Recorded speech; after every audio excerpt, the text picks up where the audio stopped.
Oh.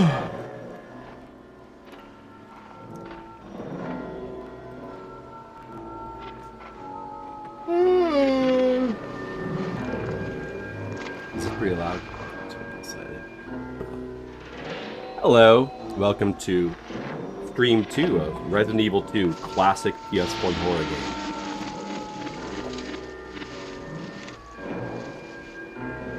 I am your current Flipsider streamer. And I'm currently eating some curry. Leftover Japanese curry. Which I put my new spicy Ako Miso hot sauce on. And it's very spicy. My mouth is burning. I'm a burning man.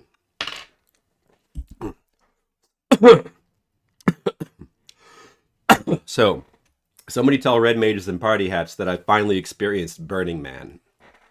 Because I am the Burning Man. Oh, let's get some darkness. All right. We got our lighting. We got our mood lighting. We got... I'm just finishing up a little treat. And now we're going to continue playing Resident Evil. I was going to stream yesterday, but as usual, something came up. I had to do some family stuff. Hence the one-day gaps that keep happening.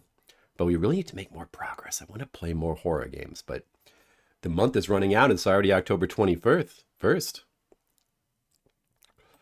You know, it's... we're going to have to make do, maybe, with playing one or two more short games. I don't know what's going to happen. I maybe I'll have to... I don't know. I mean, I really want to play that Shadow Hearts game, so I don't know. We'll see.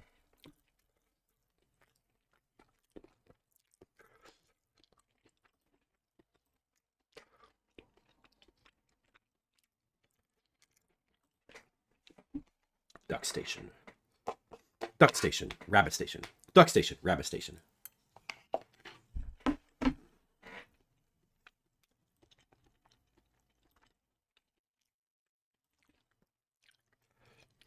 All right. What was it? Which disc? It only says disc 1 and disc 2 in list of discs. Which one was Claire's disc again? Disc 2, right? I think disc 2. Ooh. Damn. This Ako Miso is so spicy. But that's good. I like that it's setting my mouth on fire. Looks good. Ah. The burning. All right, let's go here.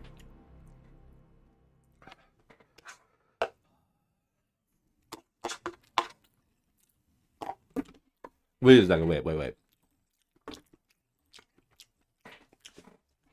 Let me just get a good thumbnail. Is that good? Okay, now let's play.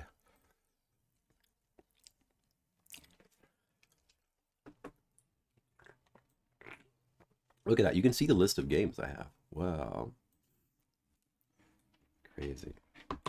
And how are you doing today, Mr. Gizmo?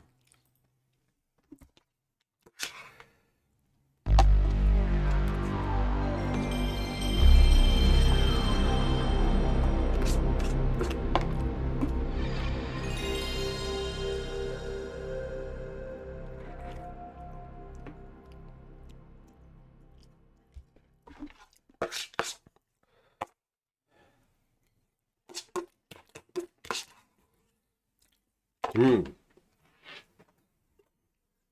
It only takes a few drops of that sauce.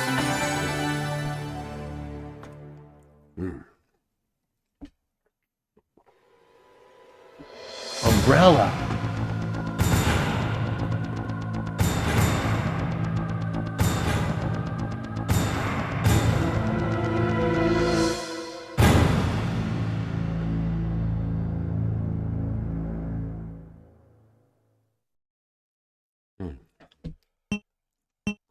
Resident Evil 2.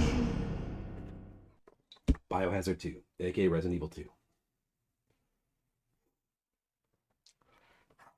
Now I'm suddenly wondering, like, What does the Japanese version say? When you start your game in the Japanese version, is there a voice that says Biohazard 2?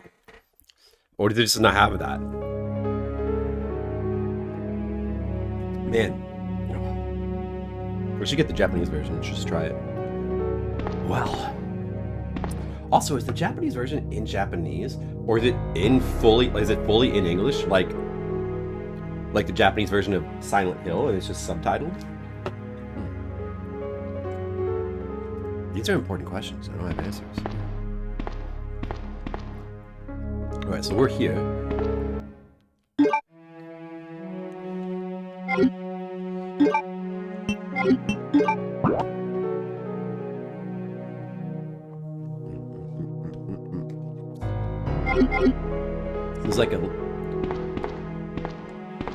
It's like an elevator and a ladder. We came from here, right?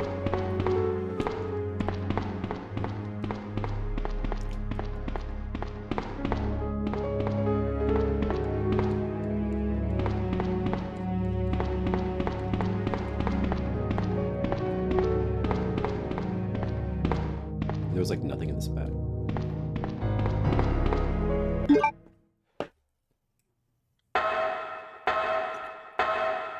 Did that elevator work or was it broken? Anyway, let's immediately get back into. Oh, this is the area where Sherry was wandering around, wasn't it? Right. Skittles. Skittles, isn't it time to remove that little thing that says you're not listening to the audio? You're listening to the audio. You've got to hear the commentary of this idiot. Let's see, the zomber's still there. Oh no!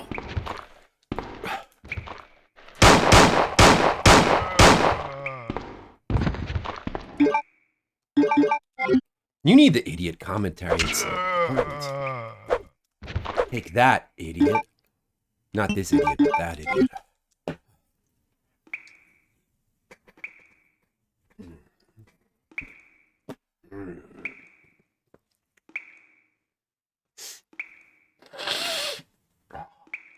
$101? That's one more than 100. Oh my goodness. Yeah, maybe pollen. I'm allergic to small animals with fur, and maybe pollen or something. That's so accurate, Skittles. That's just pure accuracy. What you've come to expect from this stream. 100% true as far as my brain is aware. Ooh, grenade rounds. Making the rounds with grenades. So I can't go this way because this is the Sherry only path. So this is just a side room to explore and get grenade rounds. And that's it. And I could have actually fully ignored this zombie as well, but... Wait, no, there's a door here. The Florida cold? No, I've had this... I've been apparently, like, I've had some sort of minor but long-lasting sickness since my doctor's appointment back in September the 22nd? Or maybe even a couple days before that? It's been going on now for, like, almost a month. I've had, like, this cough. It's like... And I've been blowing my nose more often. Oh, I might still be doing that out of habit. Skittles, yeah, work. Enjoy your work, Skittles. Alright, this is the sewer. Wait, this is where we came in? Is this where we came in, or is this new sewer?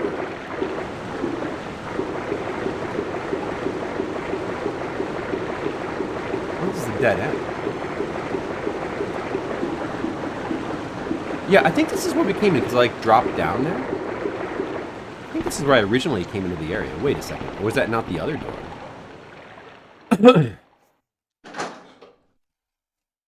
Oh, thanks, Skittles. Whenever you're here, it always is. Well, in any case, that leads to, like, an empty dead end. That has to have been the way I came from. That would mean this other door over here I haven't been through yet. Dark Zoma. A 5-stream streak. Wow, good thing that... Wait, this looks identical to the other sewers. Oh, this looks identical. Reused footage.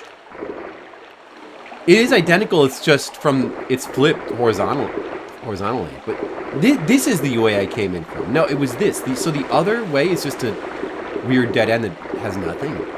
Does that really have nothing? Did I find Big Bro? You mean Chris? No, I have not found him yet. So we're supposed to take the elevator, but now I'm like intrigued as to why this weird dead end is here. Except in that, like, I guess, wait, let me look at the map. I guess they just wanted to make it symmetrical. But like, look at this though. Yeah, see those rooms that Sherry was able to enter are on the map still, but we can't enter them. Probably be finding him soon, Dark Zoma, unless I continue to play through this game at my own leisurely pace, as I have been doing. This hallway is just appear. Is something appear here later? It could be one of those things where like this is where you. Like, if you're playing Chris A, or not, if you're playing Leon A, or maybe also Leon B as well, this hallway exists as the alternate entrance. Like, there's 2 ways to enter the sewers. That's probably what this is. Okay, I'm just getting mysteriously puzzled over, like, no reason. Because there's multiple routes through the game, so that explains why that is there, basically. Oh, I think Sherry started from there. Sherry gets into here. Like, this, when I was playing as Sherry, there was not a ladder here, right? Like, you couldn't, this must have been a locked door that's now open. Ah, yeah, that's the, if nothing else, I think that's the route that's the starting point of Sherry. But, you know, I streamed it 2 days ago, so I like, just sort of forgot that a little bit. Okay, so in any case, there's nothing there. Except, you know, you can go down that room to get the grenades. So the correct way to go is this way. I may as well drop my grenades in the box. I'm not going to use them yet. Or am I? I think for now, it's okay to just stick to bullets. Oh. We want to bring this. Wait a second, is there an ink ribbon there I didn't pick up as well? There's an ink ribbon right here I didn't pick up as well. You can even see it, like, clearly, like, sitting there on the thing, the table. Dark Zoma, how are you doing today? Are you ready for horror? Are you ready to experience the horror of evil that is Resident? Are you okay with that? Are you gonna be okay mentally?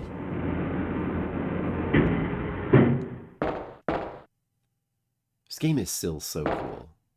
Like, just, there's such a comfort to playing this and the way the game, like, even the way the game plays with these tank controls on the cinematic backgrounds, and, you know, people will complain about that, and, like, modern people who aren't used to it will complain about it endlessly. When these games were new, the difference was that since it was the new 3D thing and it was popular, people just simply, they were willing to have a little bit of patience to learn the controls, and that is it. That's all that's required, is just have a little bit of patience to sort of get used to the controls. Because the game controls really well. It controls just fine, like it controls really well, if you just sort of get used to it. The fact that tank controls gives you what do you call that? Like, it gives you a way of moving that is not affected by the angle to which you view the character. It's not referential is not the right word, but it's like, it's irrespective of the camera angle. So up is always forward regardless of where, you know, when the camera angle suddenly changes. Like, it's the perfect control scheme for this game. It's the only way it could control. It's perfectly natural. And it's so weirdly like maligned, as over time people have just forgotten the historical, the history and spiders. Even to the extent that like this sort of weird, just wrong idea started to infect people's heads that these games had, quote, so-called bad controls on purpose in order to, as part of like that, as somehow that's like part of the horror. Well, that I mean, you've heard that. People have repeated that bullshit for a lot. Oh, this stuff like this is referencing Hunk, and like the squad of dudes coming down to like fight the. They're like they're like sent by the military. Or they're sent by Umbrella, but like there's like a sort of like an infighting going on between like the soldiers sent to recover the G virus and then William Birkin, who wants to use it for some sort of like thing like that going on. Some sort of like flame rounds and stuff. It's a neat little bit of like additional lore that the game has. This stuff happening in the background, and it's sort of additional complication to the story. But anyway, yeah.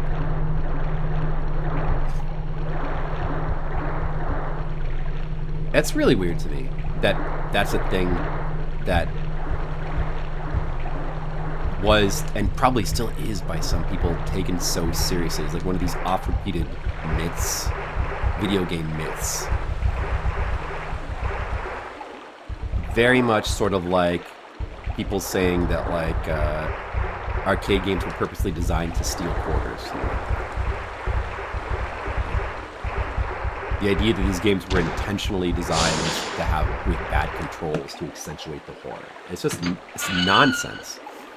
I mean, the reality is like completely the opposite. The controls are they're exactly what they need to be. These spiders, can they actually? So they primarily attack either by dropping acid on you, or I think they can maybe do a melee attack from the side. I need the metals here. Those are around here somewhere. That's our goal in the sewers area right now. But I think the spiders, I don't know, I don't think they can drop down and then like on the floor. I don't know if they can, but they can walk on the sides of the walls, which is pretty neat. And then here we have like one of the game's few unlimited resource points. Wait, oh, you can't even like take these? You can only, like, this exists as an antidote station where you can always cure your poison even if you run out of antidotes. Which there was nothing like that in the first game, I don't think. Oh, this lady. Who are you? Oh, I see. Another spy sent by Umbrella, right? She's also paranoid about it. You're here to steal my husband's G-virus, aren't you? You are tenacious, I'll give you that. Husband? Then you must be Annette. Sherry's mother? What? Sherry's wandering around alone in the sewers. You have to help me find her. That's impossible. I told her to go to the police station. What's she doing here? William will be after her. William? That's right. The creature that's been causing all this destruction is none other than my own husband.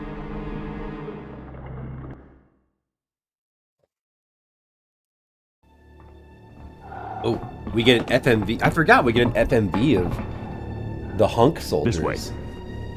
Hunk is just what, I'm calling him Hunk because there's a secret It's bonus sheer scenario. Perfection. My precious G-virus. No one will ever take you away from me. Thing I was just commenting on. There he is. So you finally come. Doctor, we're here to collect the G-virus sample. Sorry, but I won't just hand over my life's work. Stop! You might hit the sample. Oh. That's it, all right. Okay, let's move out. Sorry, but I just won't just hand over William. this sample. Oh my. Hold on, darling. I'm taking care of that Maybe bullet he should wound have first. handed it over. Stay here. It's funny because he says that as if he has Alpha a team, have you plan. retrieved the sample yet? Affirmative. Then just We'll be immediately at the gets shot. rendezvous point in 1 minute. Roger. They probably should have taken the one that he was holding. Are you telling me that he injected the G-Virus into his own body? Guess they didn't notice. They were in a hurry. The G-Virus has the ability to revitalize cellular functions. What was that? Something's wrong. Let's check it out. Over there. Wrong. Shoot it! Eat this, you freak! The bodies aren't stopping it! What is this thing?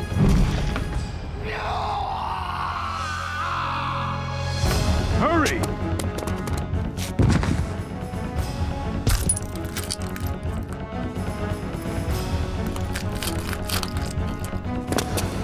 What is this thing? Fire! Fire! Son of a... Son of a...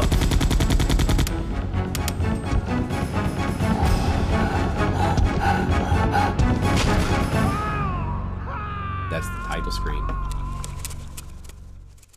The rats. Nice touch. So those rats were the carriers of the virus? She could watch the As a cutscene that just result happened. of She his saw it. virus-induced transmutation, William should have lost any prior memories he had as a human by now.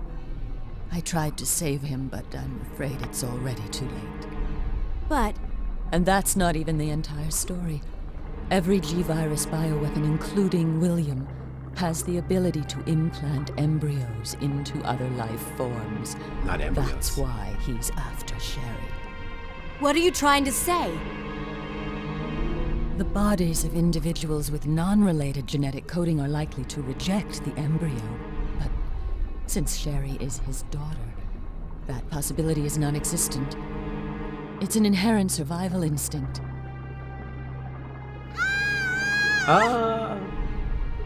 It's Sherry. You go that way. Sherry's in danger. It's bad.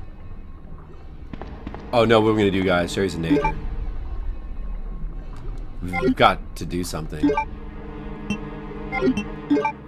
whole cutscene's great. It's great. The waterfall blocking that door. Which way did I not go before? It's like you couldn't take that elevator there. I wonder if that's because maybe that elevator comes from Leon's scenario. Though maybe you can never take that elevator, I don't know. But to be able to open up the waterfall door, we have to get the 2 metals. And we need the crank here. I mean the valve.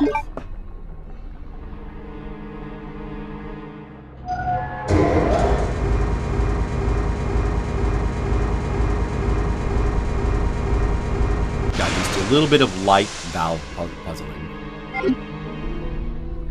Which is good.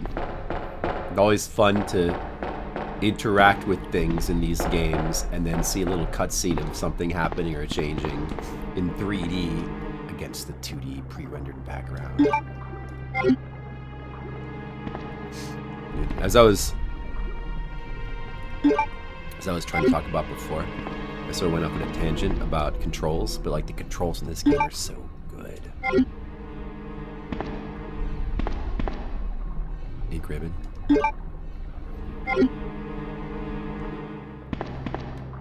You know, you can't help but wonder if like the game was like my first instinct. I think maybe when I played this the first time was maybe like, did they make this easier for the American market? But from reading about the game, it's like the opposite. I think that the Japanese version of Resident Evil 2 was actually the easier one. Or something like that. I'm not sure if they got their version after we did. But man, they really put an ink ribbon like by every single typewriter. It's a bit heavy-handed, like it's a bit overkill with the ink ribbons. Like you can afford to save so many times in this game. and it's just a bit too much. It will be like, the first game is far more balanced, and saving actually feels like a scarce resource, which does overall like sort of heighten the tension, and that it sort of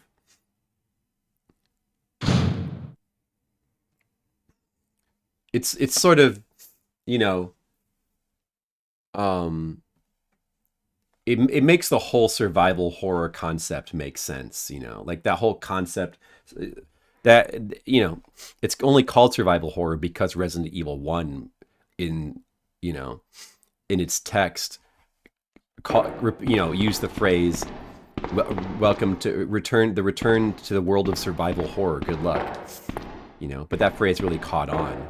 But, you know, it is a perfect phrase for like what that game is trying to do. And like really Resident Evil 1 is the only game that get to that whole concept so perfectly. Even this game loses it a bit. Although I probably still prefer this game over Resident Evil 1. I don't know, maybe after I replay this, maybe I'll have to change my mind. Maybe I'll have to actually like start saying that Resident Evil 1 is the true best one. But this game is an amazing expansion over the first game as well in a lot of ways. The gas cylinder. All right, this is where we're going to fight giant alligator. I remember the gimmick to this fight.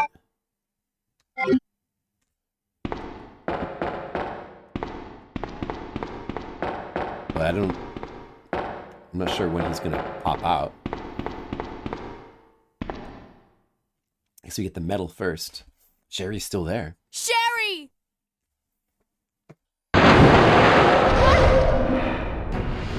Sure looks like she's about to get eaten there. Oh yeah, he actually comes out of the water there, and he actually goes around the corners. So we could just shoot him now and treat him like a normal boss. He can insta-kill us if he gets close enough. But what we need to do is do this, release the cylinder, wait for him to get that in his mouth. This is like the cool and easy way to kill him. Single shot. And you can fight him normally as a boss as well if you don't do this. So, you know, it's pretty cool that there's multiple ways to fight this guy. But of course you always gotta do it that way. That's, if you know about that, that's the cool way to do it. Pretty cool boss.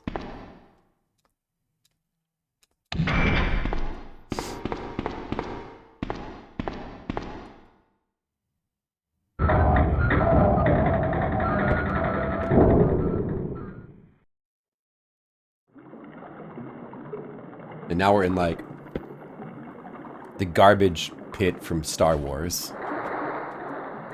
But no tentacles, though, unfortunately. They would have fit right in here. Looks like all the trash has been dumped. This is the trash dump. Look, there's like a little, like, artifact here. That's a little visual artifact that is on top of Clara there. I don't know what that's supposed to be.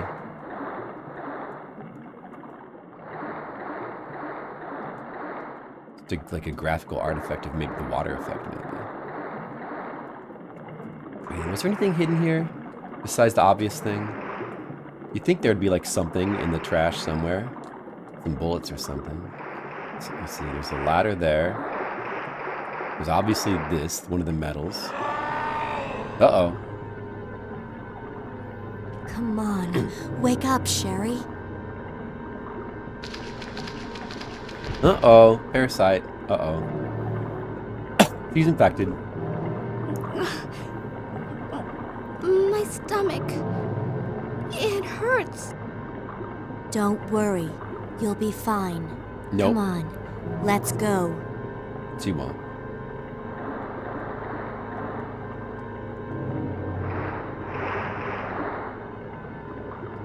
Oh, can't get any more items because of my stupid inventory. I'm gonna reload my gun.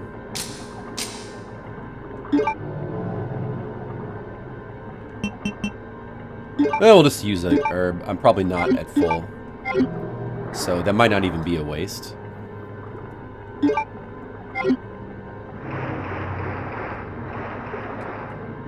Oh, there is more ink ribbons here. There is something hidden in the garbage. That was it. It's just ink ribbons. All the trash has been dumped. Is that it? I think that's probably it.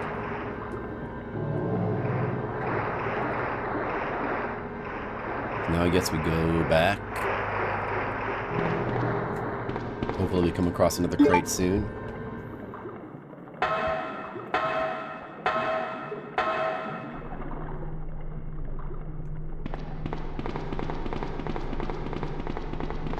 This is where when we first initially enter the area, you could see there's a little cutscene showing William Birkin walking up here. Oh man, we messed up the bridge. We had to go back and you're supposed to put it back up. That was part of the little puzzle that I forgot. Now we gotta go back. We got Sherry with us as well. We can actually like go too fast and leave her behind. Well, but yeah, or can we? Claire will say if she's too far away, I can't leave her alone. Well, in other words, it doesn't actually let you leave her behind. It just won't let you transition from one area to the other without making sure that you got to escort her properly. There's nothing wrong with that. I think escort missions in horror games makes a lot of sense. And it's another thing that's like often maligned.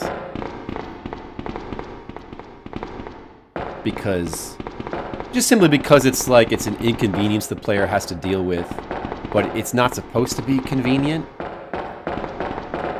I mean, granted, it could go too far, but you know, it's a concept that fits pretty well in games like this, and to a limited extent, it can add to the feeling of, you know, horror, tension, I guess. Tension, dramatic tension. Something like that. Oh, man. From here, it would be a bit annoying to go back. But maybe I should drop off some of these items at the box back there. Instead of doing this. I'm trying to see how far would I have to go back.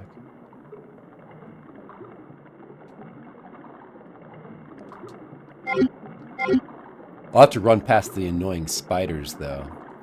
Let's try to just go forward. Hopefully I come to another box soon. Might regret that, though. Wait, did I do the thing I was supposed to do?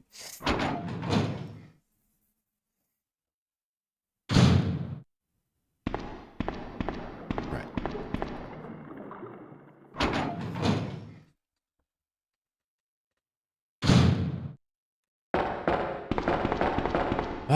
I get the feeling I'm making a mistake, though. I'm probably going to have big inventory problems real soon. At the very least, I know I'm going to get the other metal soon. Nah, you know what? I better go back. I can just tell. Maybe I'm about to come across another box, but I think that, especially as there's a typewriter out in the open, that means there's not likely to be another safe room for some time. They wouldn't put a typewriter there if there was like immediately another safe room with another typewriter. And they wouldn't have a safe room without a typewriter, so there's probably not going to be a box for a while. So, yeah, I better take the extra time and just go back. Unfortunately, we're going to take Sherry with us as well. Come on, Sherry.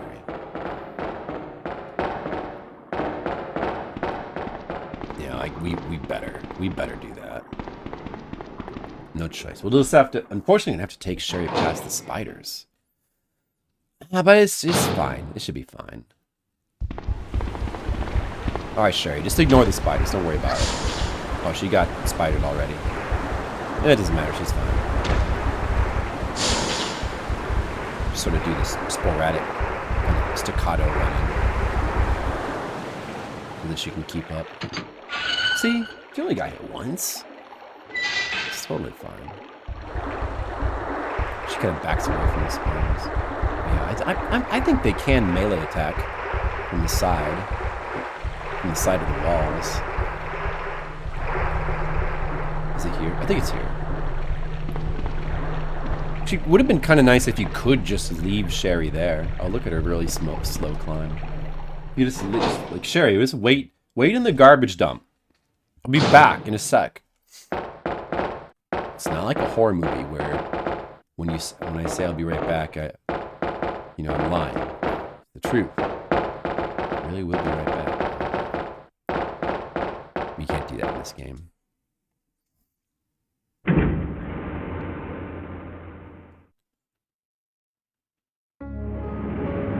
Okay, now we're back here. I can dump all my items in the box.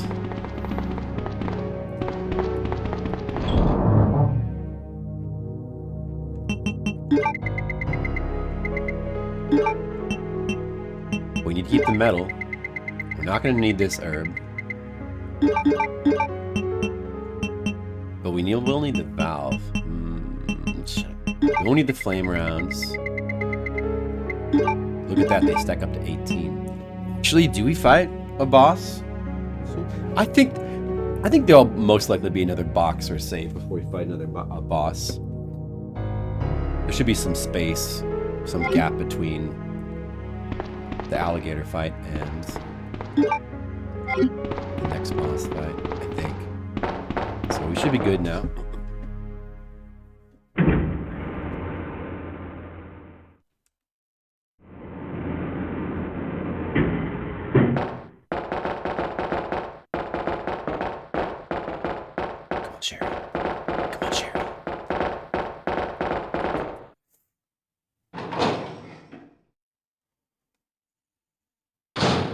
But yeah, you know what? As I was trying to say before, I'll just say it again. These games are so much fun. Why are they so much fun? They just feel so good to play.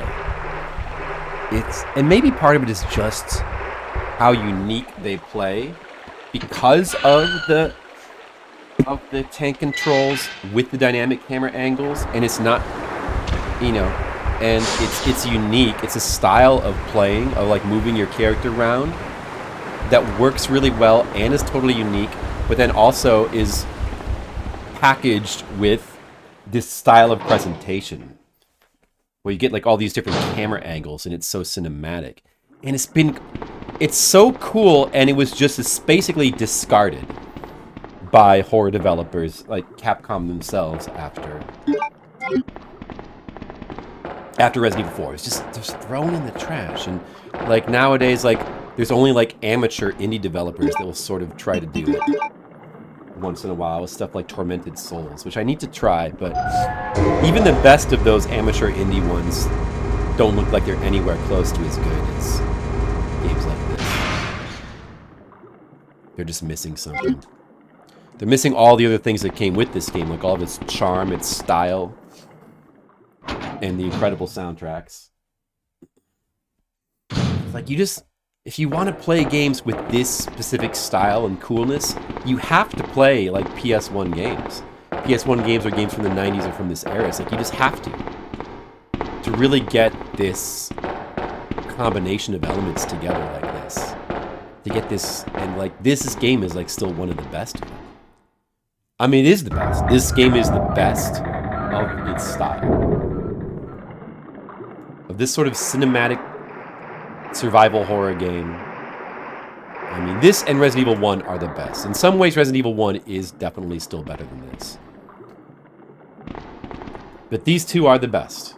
There's nothing else that can compete at all.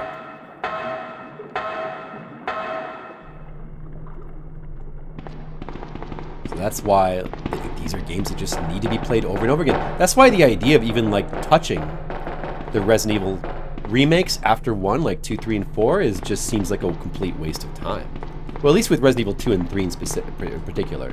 Resident Evil 4 is different because the only problem from my perspective with that game is just merely the fact that the character designs were compromised.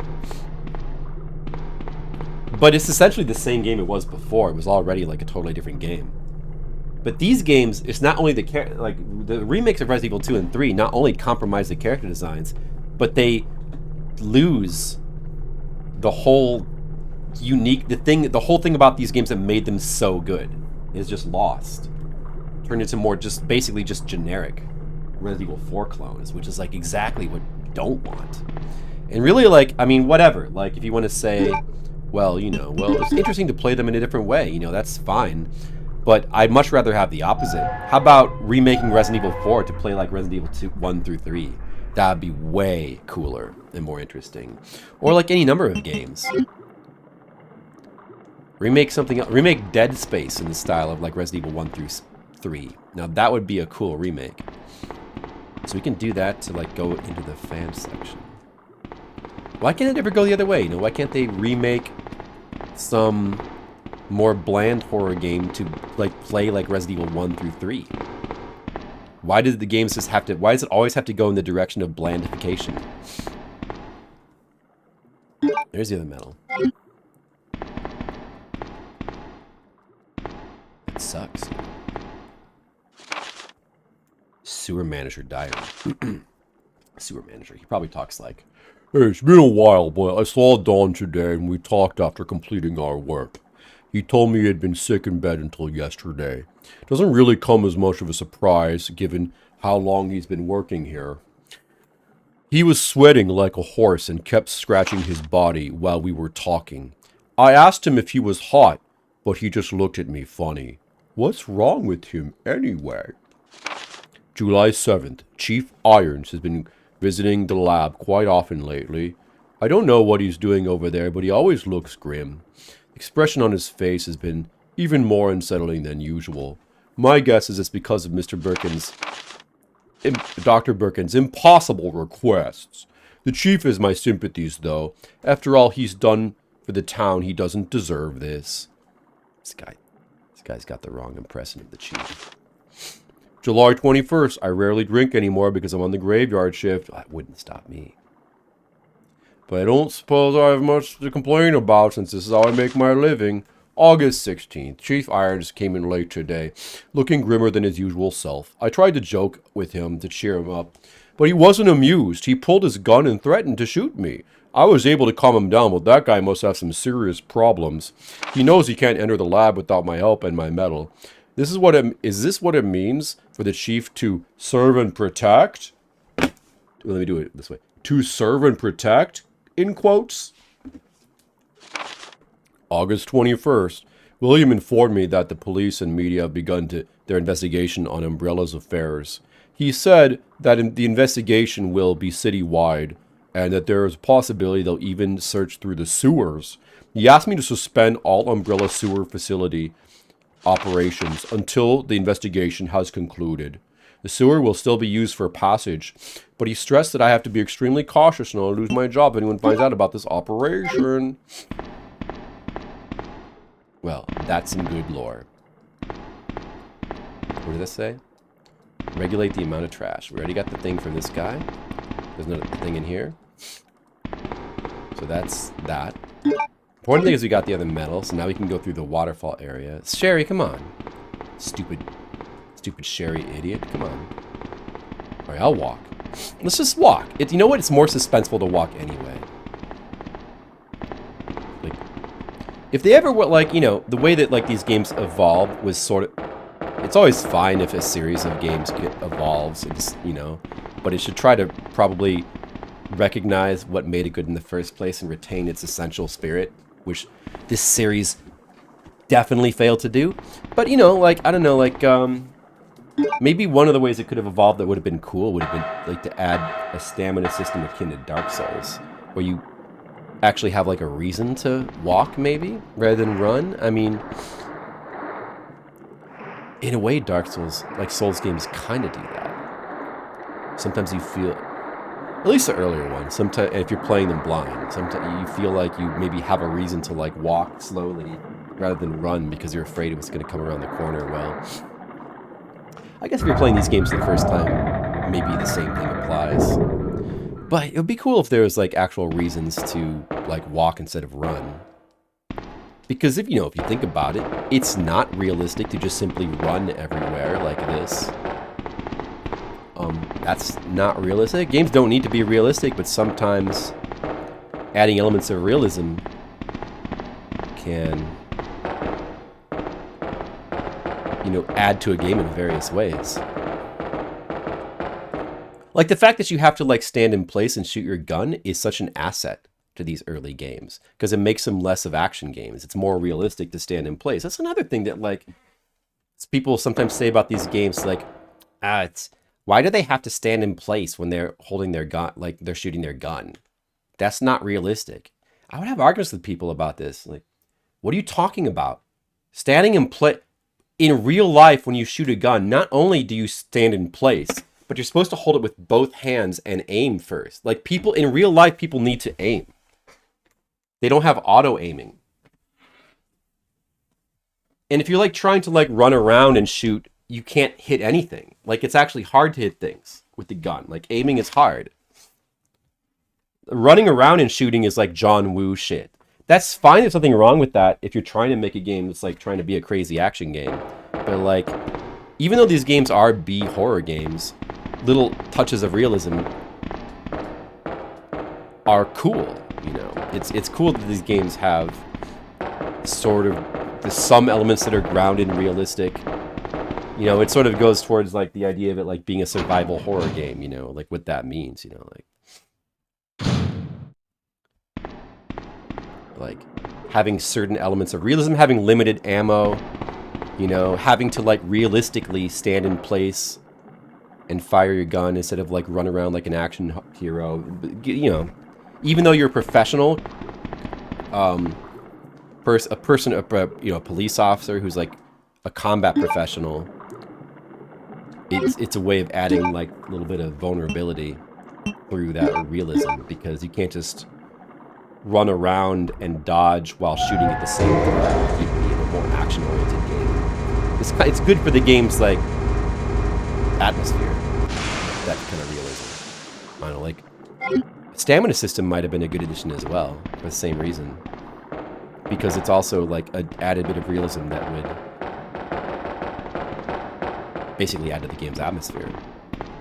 Especially since just really like giving the player to walk is such a good idea, because just simply walking through these games rather than running just makes it feel much more atmospheric. And like there's not really that much ground to cover anyway. So it's not, you know, the fact that you can speedrun these games in like a couple hours is all the proof you need. Like the games are small enough that you don't really need to be running constantly.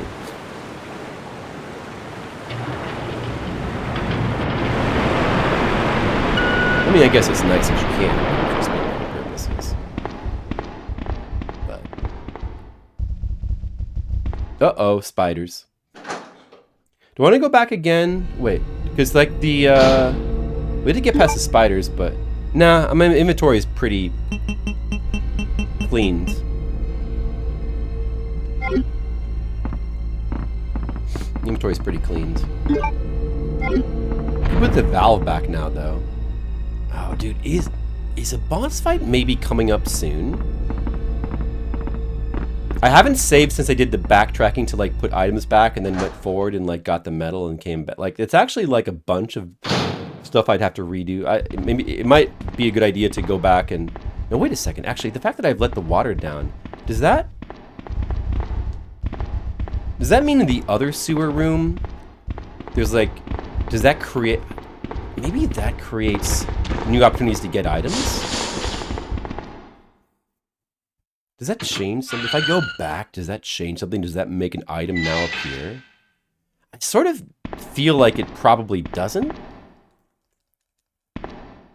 You could already interact with the corpses in the water. Oh, what's this guy doing here? Oh, there's new zombies now. If you go back. That's interesting. There's new zombies if you go back.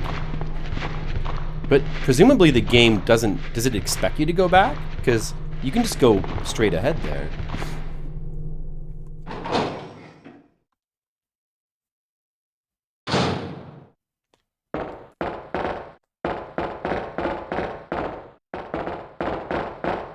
I'm gonna go back.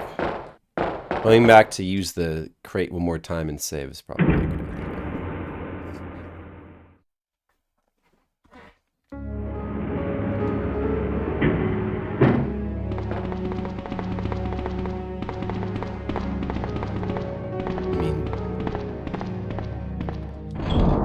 if there's gonna be a boss in that hallway. I feel like my memory is vaguely telling me there could be a boss there, but I'm not really sure.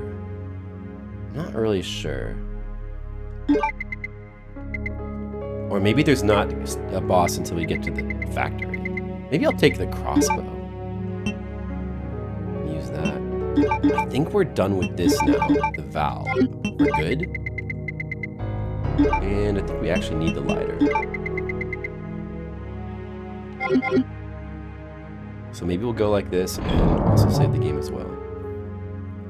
Since we can save 1 billion times.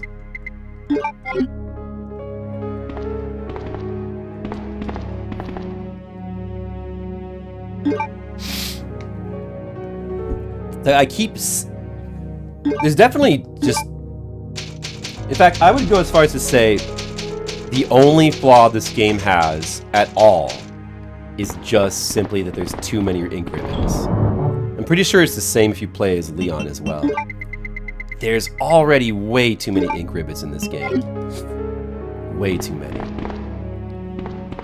And this is only the second game in this series. I'm pretty sure that Resident Evil 3, Code Veronica, those are not any different. Oh, wait.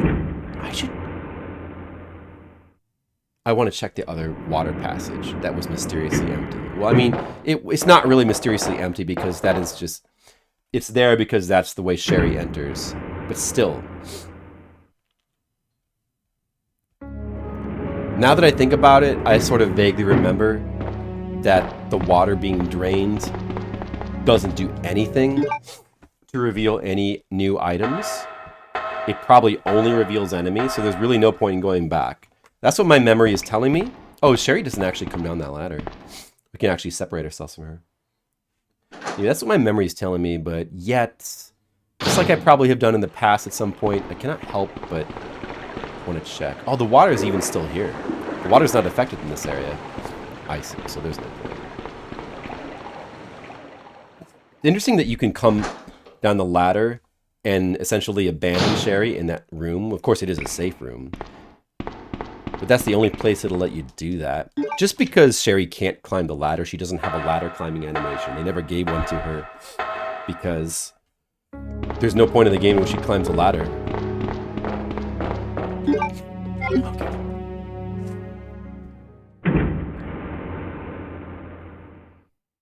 Hopefully we don't need the valve anymore. I think that should be the last one. Wait.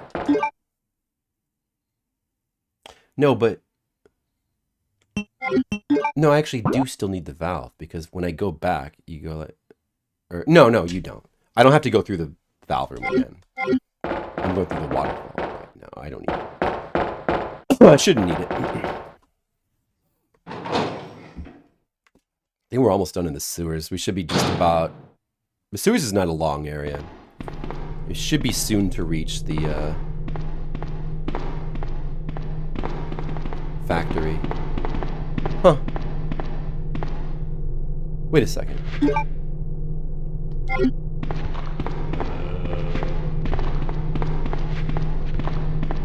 Wait.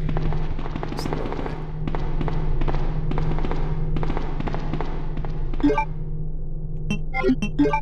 Wait a second.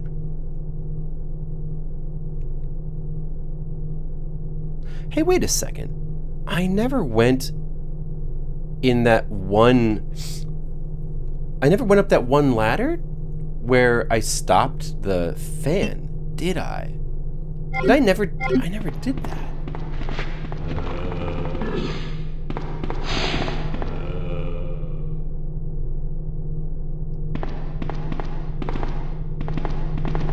Wait a second. I get distracted and I forgot about it, I think.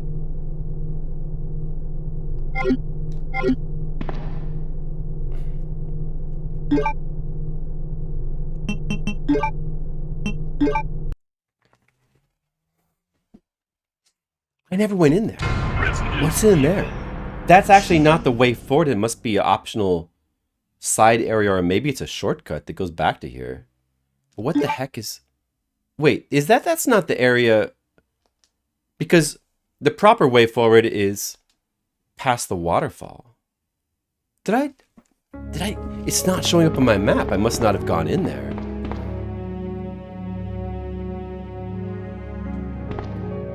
Oh. That means I got to go back into the other area with the valve again. No! I combined 2 ink ribbons. I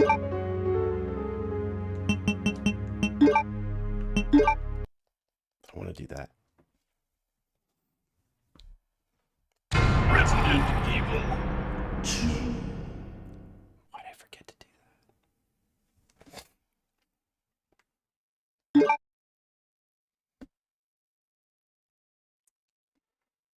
Huh.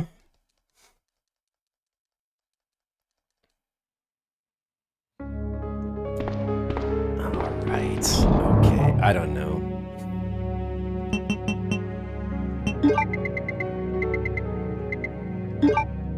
That bat. I do need the valve, in fact. I'll just put the crossbow out then. I probably won't need it. Maybe. I don't know. I gotta go check that first before I go through the waterfall. It's up there. It's just a side area you reach from like another use of the crank, like or the valve, a really obvious use of it. Is it a side area? It has to be a side area.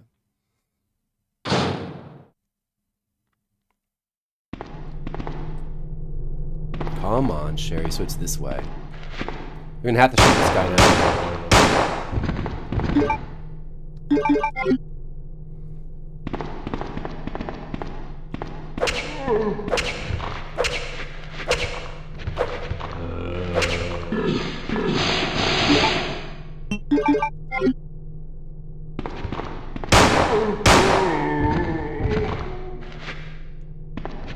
Oh, damn, dude, these zombies are gonna make me waste my ammo now. I could probably just run around this one, and then Sherry actually can't be attacked now that I think about it. In the normal way, they have to barf on her, but it only damage her, it wouldn't kill her. See, we don't even really need to actually... I didn't need to actually fight them.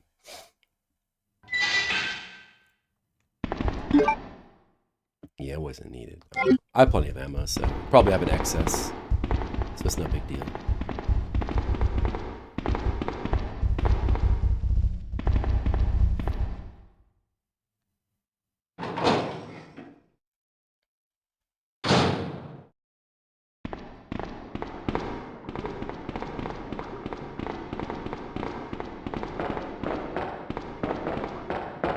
We're way back up there.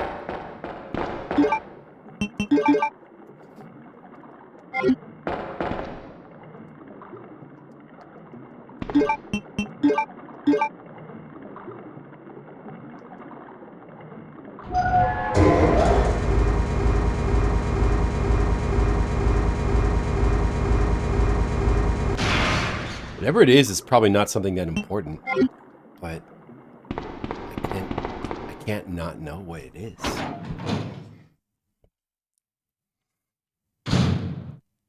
Go all the way through here again.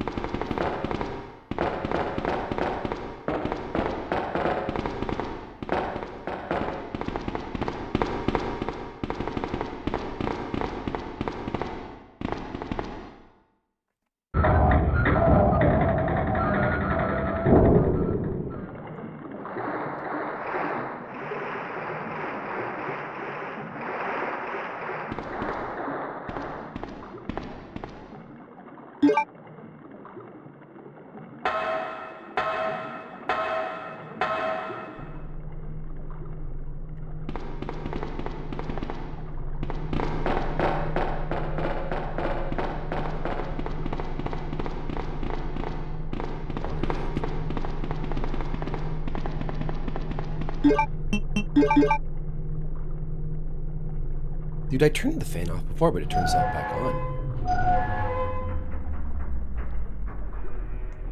Probably there'll be more of those, like, fly enemies up there.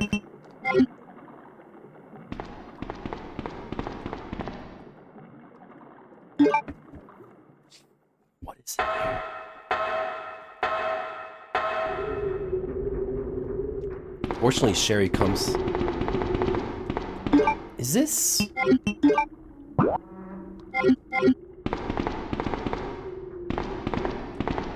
Is it just a shortcut? Is that the only purpose of it? It's just a shortcut to the other fan? Is that the only... It's just a shortcut, right? I see. I see. It's just a shortcut. It's nothing else. Of course. That makes sense, of course. Now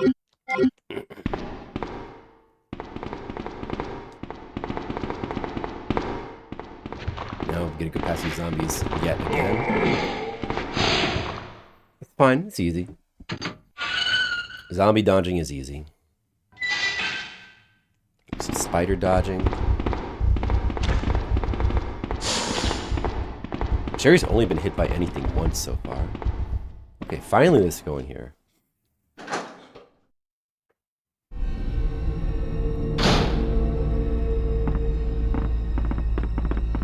Get some good music here. I don't, you know, actually, now that I think about it, I don't think there is going to be a boss here yet.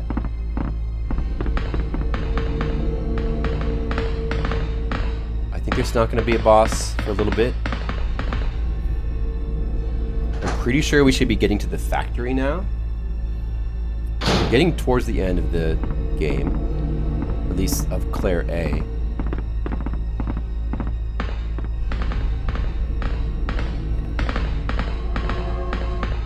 The music's really good here as well. This game's got such a damn good soundtrack. It's basically just about the equal of Resident Evil 1's stellar soundtrack. Both soundtracks are extreme. Oh, there's this. There's this. Like a tram? Cable car? There's things I forgot about this.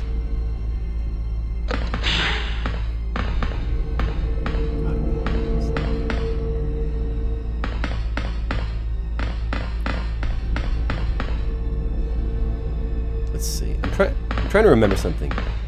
Let's see. You can back away. Your R1 of course is, and then L1 switches your lock on target. Now, if I recall correctly, holding the lock on and pressing square in Resident Evil 3 is a quick 180 turnaround. I believe that was the control for it. Resident Evil 3 was the first one to introduce that. Unless maybe Resident Evil 2 Director's Cut adds that. Possibly Resident Evil 2, this is the original Resident Evil 2, possibly the Director's Cut of this game might introduce that as well. Though the first time I remember it, you know, I played the original version of Resident Evil 2, so the first time I remember that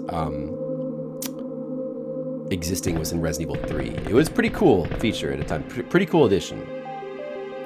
Resident Evil games, like, they do like progress and advance and add good ideas as they go forward. Resident Evil 4 is the one, I mean, Resident Evil Code Veronica takes what is essentially the good gameplay of the game, or like the game's like essential aesthetic vibe, like style, and it takes it into 3D. Like Code Veronica is really the only game that does that. Like that takes classic Resident Evil and like enhances it with actual 3D. Whereas like Resident Evil 4 doesn't really do that. It just simply is a different style of game, which is also cool in its own right, but sort of only really works that great for Resident Evil 4 and nothing else. Right, Legionary Shark? Flare gun. Okay, so this is why we needed the lighter.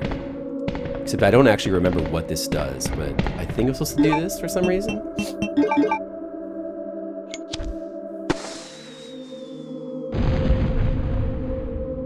Is that just... Oh, that's so you can see that item there. That's why. So that item... Does that manifest because of that cutscene? Like, can you get this item without lighting the flare? I don't remember if that's the case at all. I was like, I can't remember. Why do you light a flare there again? I don't remember that doing anything. Like, oh yeah, that's why. Just to... It's kind of a funny little way of obscuring an item. So, It's just a nice touch. More zombies. Plenty of ammo, so it's fine. Too narrow of a corridor to run past them. Sure, you're in the way. It's fine. It doesn't really matter.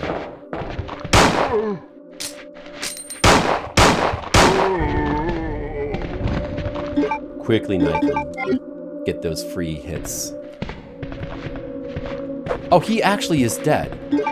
He actually died from 4 bullets. He was a weak zombie. There's like multiple. Oh, there's many more multiple zombies coming.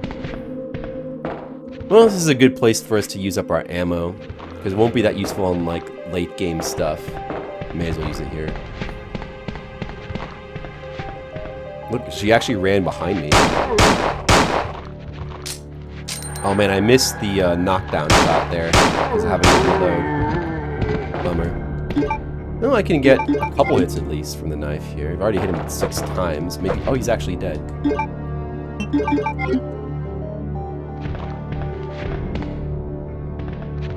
Comes this guy. It's good if we can lure him over here one at a time.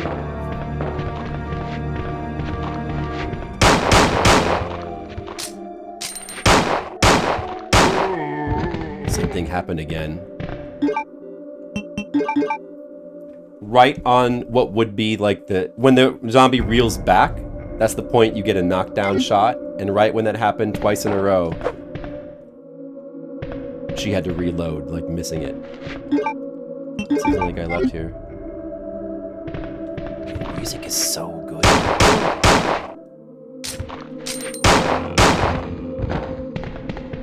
Alright. I'm not getting any usage out of my knife because they're dying. They're all dying the first time they get knocked down, but you know, that's fine. The music is so good in this game. Like, it is so good. This track is unbelievably good. I think this guy is... Look, can I auto-aim at this guy? No. So he doesn't register as something that I can attack right now. I'll just double-check with the knife anyway. It'll probably go into thin air. Won't do anything. I can even walk into him. What's the point of this guy? He's gonna, like, wake up by some event-based trigger, probably. He can be searched for a spark shot. Forgot about that. I guess only Claire gets that in her playthrough. Spark shot. I want to save that, probably. All right, we got a spark shot. That's good. So that dude's just a dude that can be searched for a spark shot.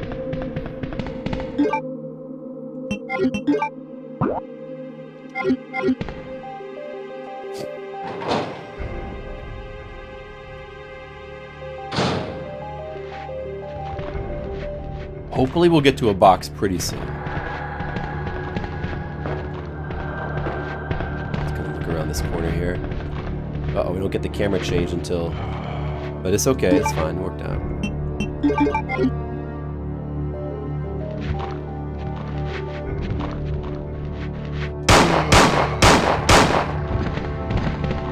Right, quickly get behind him. Oh, there's more zombies there. I want to quickly try to...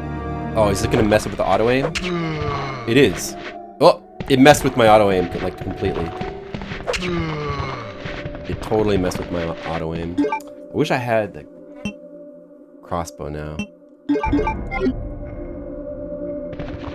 Maybe I can use Cheryl's like a shield against the zombies a little bit.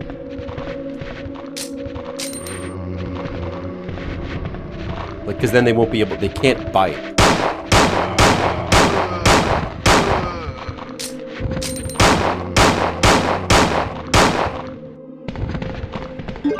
Get behind all of them, quickly use the knife. At least one of them's still alive. Now they're all dead. Good knife use. See, this is why you always gotta have the knife with you in this game. The knife's actually super useful. It'll save you a lot of ammo. Same is true of Resident Evil 1. I always want to use the knife to get in extra damage on like down targets and You can also like do tricks against dogs, and you know, if you're good at the game, you can even entirely fight zombies with the knife without taking damage through just sort of expert spacing. There's another one here.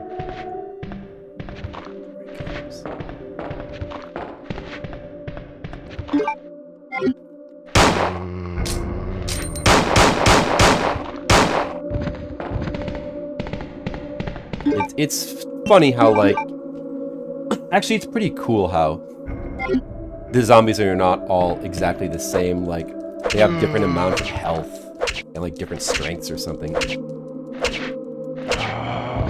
think Sherry actually kind of blocked him from attacking me there.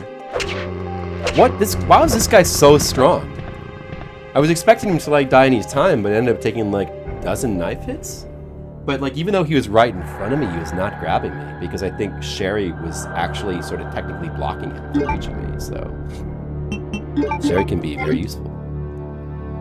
Don't say that Sherry can't be useful. Alright, more herbs. And we have no space though. Gotta come back for him, but that's fine. There's gotta be a safe room anytime now. There's gotta be. Of course I want those.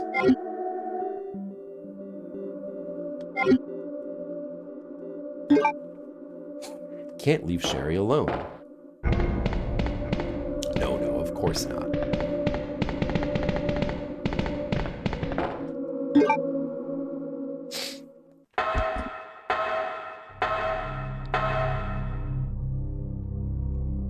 Oh yeah, okay, it's right here. Good.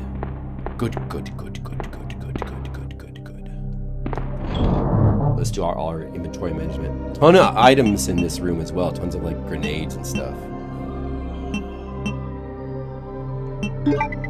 So now we should be fully done with the lighter and the valve. And this key we'll need later. That here for now. And the spark shot, we're gonna want to just save for the end as well, so we can free up inventory on that. And at this point, maybe getting more use out of the crossbow might be a good thing.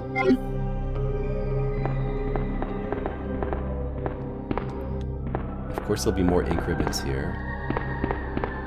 I'll just go ahead and go back though and just grab those herbs right now. Stick them in the box.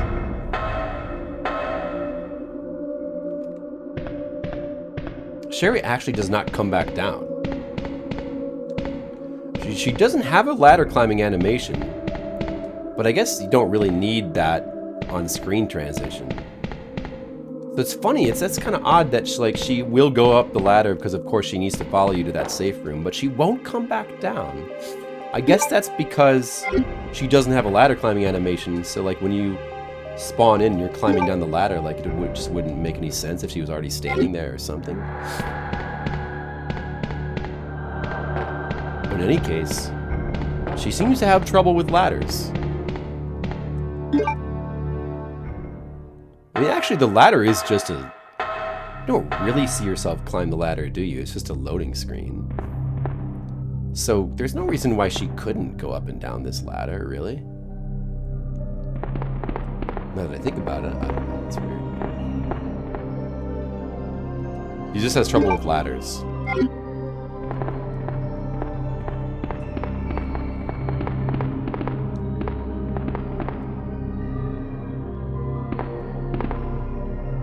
A machine control panel. Grenades.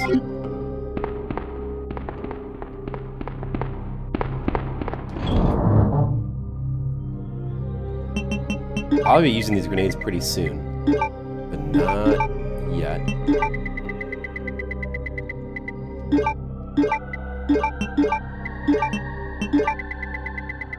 But all my health items all lined up, all organized neatly like I always do in Resident Evil games. Always gotta organize your items neatly. It's an important part of the survival horror. Imagine the horror of messiness that can't be allowed.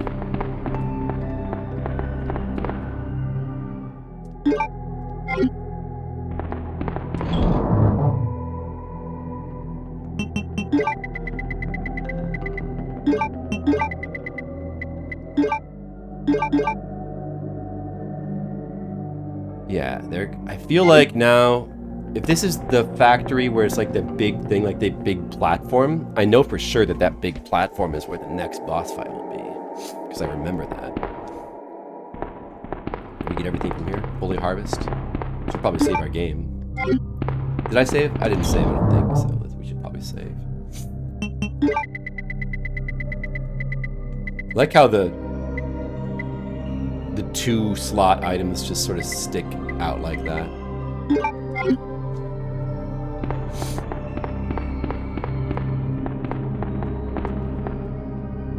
Music is so good here. Notice how the safer music is different here. We don't get the normal, just like safety music here. We get this like more elaborate sort of endgame pensive music. This is really cool. The soundtrack of this game is just so good. We could talk more about how good the soundtrack is. But like it's like the little the moaning sounds in the music right there. Ooh, so good. So like all this music is so memorable. It gives the game so much character. It's not just bland. Uh-oh. Wait a second. Am I losing internet? No? For a second there, it started to disconnect from the chat. Well, I'm still here, right? I'm still streaming. Am I like, something going... Nothing's going on with the internet connection, is there? I mean, nobody's really chatting right now. I can't really tell. But hopefully it's not buffering or something. Oh. Ooh, more items. Even more bullets. There it is, the big platform. Factory map. Vacant factory. I remember this. I remember very vividly, like this getting on. You got to get this platform to move, like to lower, to descend, and there will be a boss fight. So we got to be ready for that. But can we even do it yet? We still need another key.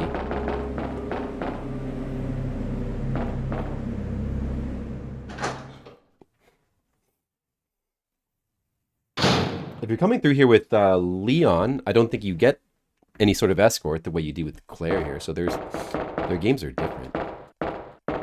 There are some... I seem to remember there are some interesting differences if you do... Like, depending on the order you do them. Like, so Claire A and Claire B, obviously they're different because there's an A route and a B route through the game.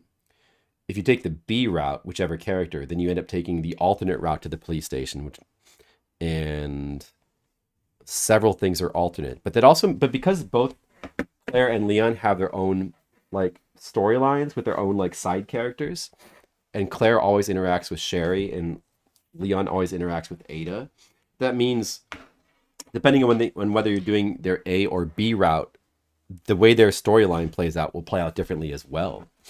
So there's really like 4 distinct types of playthroughs you can do through the game, which is cool because, and I mean, it's good since like in order to like do the maximum unlocks of like some of the secret hidden stuff, you have to play through the game multiple times, getting good rankings. Like to unlock the hunk scenario, you've got to get at least a B ranking playing through the game 4 times. By 4 times, I mean like 2 each of the A and B sides. And then the tofu section, you got to do that for like 6 times. And I don't think I've never done that. I've never really been that good. I've never really learned to speedrun these games, which you need to do in order to like get the good rankings. I've never gotten the good rankings naturally. I would use like Game Shark codes to like unlock all the stuff and like play the hunk and tofu scenario when I was a kid. Not really a kid, but I don't know, a teenager, young adult. Whenever I played this came out in '98, so I would have been 21. I would have been 21 years old when I played this for the first time. And of course, I've come back to it bunches of times throughout the years to replay it again. But I've never quite put in the effort to learn to speedrun it. Neither have I done that with Silent Hill. I would just always just replay them casually. Do the key now, but do we want to? I mean, I don't know if it's really worth it to go back and save again. Still, though, maybe I should, because that boss fight is going to be right after I turn that key. Probably, I think. Come on, Sherry. And we can afford it. We can afford to save again, and we're not going to get a good ranking anyway. The amount of saves affects your ranking, but we're not going to get a good ranking, so we don't need to care about that. It's pretty crazed with, as far as the requirements, like to get the best ranking, you have to not save at all. And then on top of that, you have to not use any first aid sprays.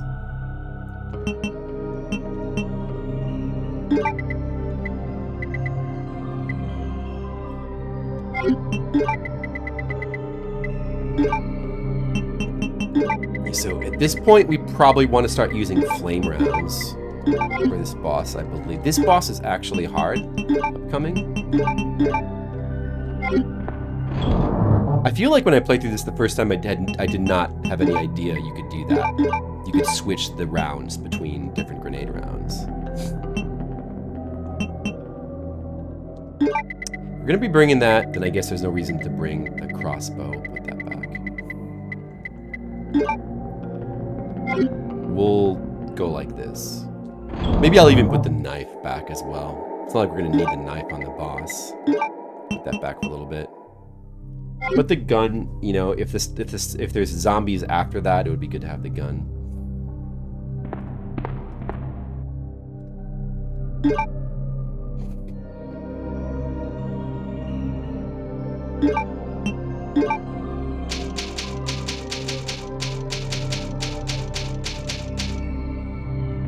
What was the maximum amount of saves you could have in Resident Evil 1? The maximum number of ink ribbons. They give you so many in this game. So many ink ribbons. I'm at 19 saves already, and there's 7 more in here. That means that's 26 saves I could already have done by this point of the game. That's a lot! For only having played the game for 8.5, that's a crazy amount. And I remember thinking that was strange even when I played this back in the day. I was like, dude, why does the game let you save so many times? You know, people, I know that people, that's another thing that people complain about, aside from tank controls or whatever else with this game. Yeah, another thing, occasionally people complain about the saves, which are only an issue at all in Resident Evil 1. Even in Resident Evil 1, it's not that strict. You still get maybe you get half, I want to say you get half the amount of saves, and it feels like what you should get, it feels about right. And it's really only in Chris's scenario where it feels a bit strict, and you have to actually sort of space out your saves and be careful. Booster Shade! Hello from the darkness, Booster Shade. I'm Flipsider. I'm the dark version of Flipsider. And welcome. MCA Arenice has arrived on the booster train. I just got boosted. Wow. I feel boosted. Hello, how is it? I was just talking about how it's a damn masterpiece. It's amazing, it's incredible. It's it is the best survival horror game ever made. Arguably, either this or the first one. It's one of the best horror games. It's a masterpiece. It's amazing. And also, I'm the Dark Flipsider, yes. You wouldn't have rated? Or maybe you would have. You wouldn't have been able to resist. The darkness is calling to you. It's Halloween time, Booster Shade, and I think the darkness may have been calling to you. What were you playing? I'm about to fight a boss, by the way. This game is incredible. It never gets old. There's nothing like this game. It's the best survival horror game.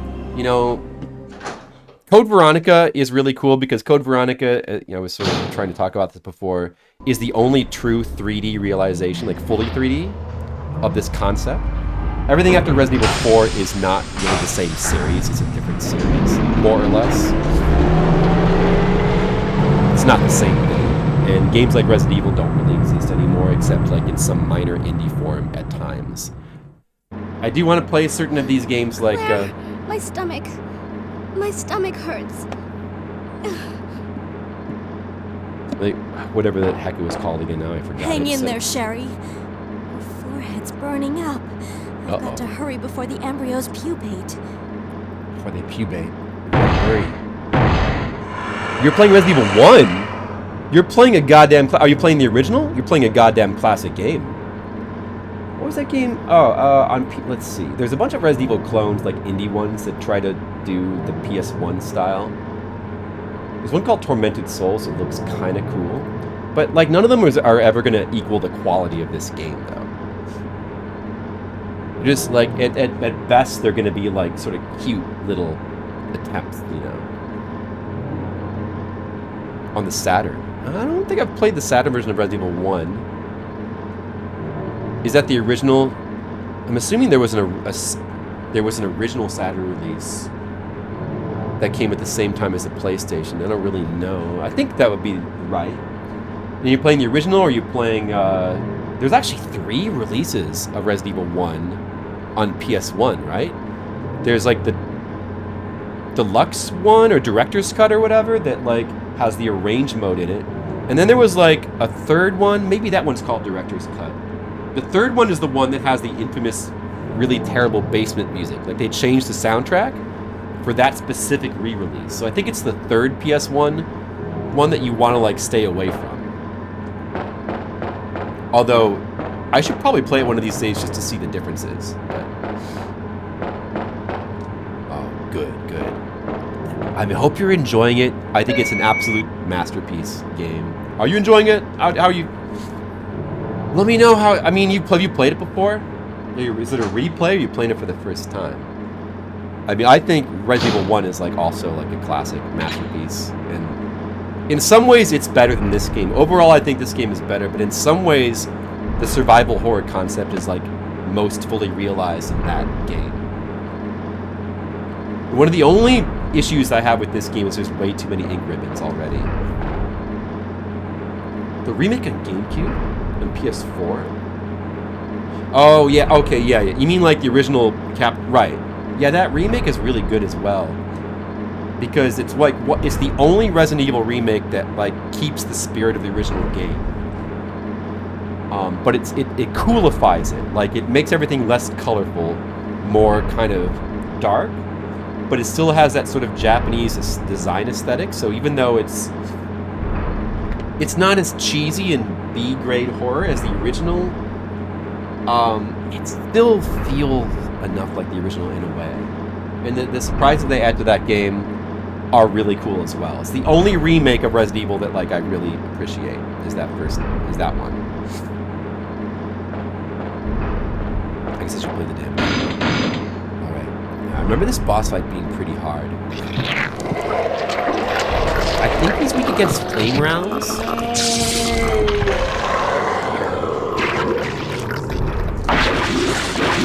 This is the time to be using our flame rounds. I like his various transformations as you play through the game. Yeah, he has like some kind of like maybe charge attack or something that's hard to dodge. I want to be firing these. That's got a lot of range. Oh, I did not bring any healing items, did I? And it won't let you even climb up this ladder.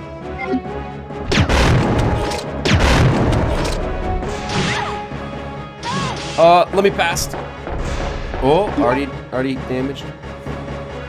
And we get to see the, like, kind of unique to this game. Maybe Resident Evil 3 had it as well. I'm not sure about Code Veronica, but the damage animations that they do, they have, like, in this game, they have 3 different levels of movement animations, but for both running and walking, based on their level of damage. Like, she's in the middle tier, where she's taking some damage, but you can still, like, it affects your run speed. You go a little bit slower, both walking and running.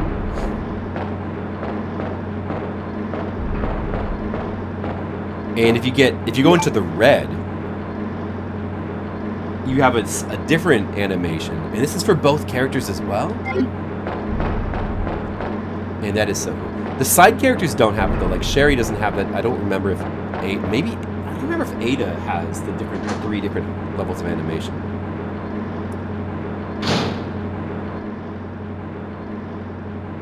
It's just one of those things where it's like it's kind of it adds to the game in a realistic way, where it's like you're realistically penalized for taking damage, but it just adds to the game's atmosphere as well.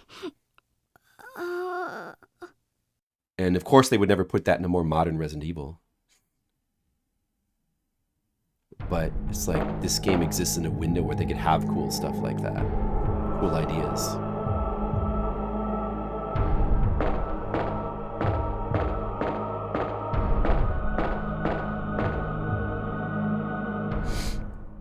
I mean, I don't think Resident Evil 5 and 6 do that, but I'm pretty sure that they don't.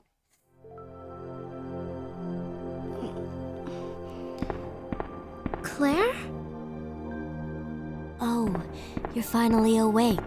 She actually takes her jacket off and puts it on Sherry. That's okay. You keep it. I'm sure it'll keep you safe. You missed so much detail. Thank you, Claire. To it.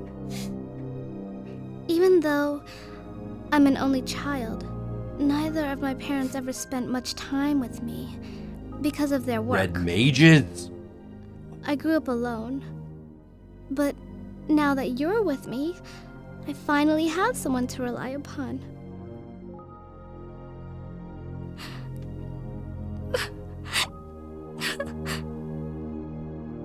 Sherry. Rest here for a bit. I'll be right back, as soon as I found the antidote for you.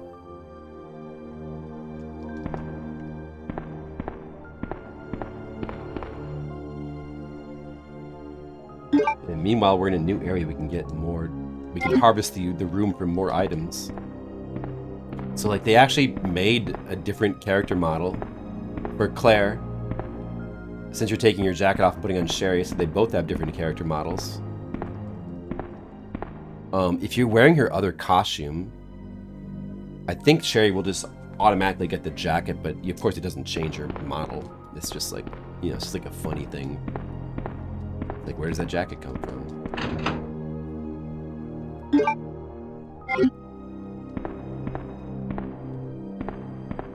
Red Mages, how's it going?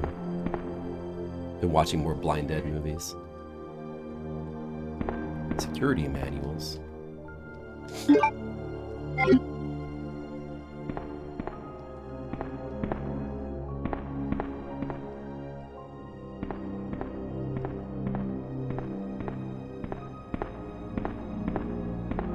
I feel like this game came out in 1998. They're kind of doing like a little bit of like or they're riffing on like Ripley and Newt from Aliens a little bit. This relationship. Maybe, probably.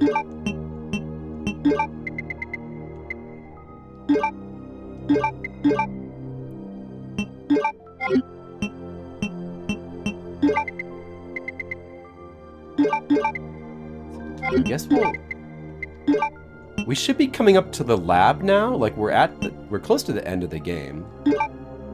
So I probably want to start bringing a bit. At the very least, I should be taking the crossbow with me, maybe. Look at all the increments I have.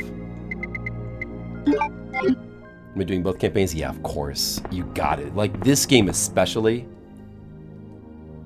You gotta do both campaigns. You got to. You get so much more. You don't. It's like, yeah. It's kind of like playing Nier or Nier Automata and like not doing all the playthroughs. It's like you don't get the full story. To get the full story, you have to do both scenarios. But it's so rewarding to do so. I think the way it's done is so cool. I mean, it was initially, the way it was initially conceived was like even more ambitious because things you would do on one side was supposed to affect the other side. And it was supposed to be even more complicated or ambitious. But in the end, like the way they did it is probably fine. If it was that complicated with different things affecting the story differently, it might be a little bit too out of control, you know?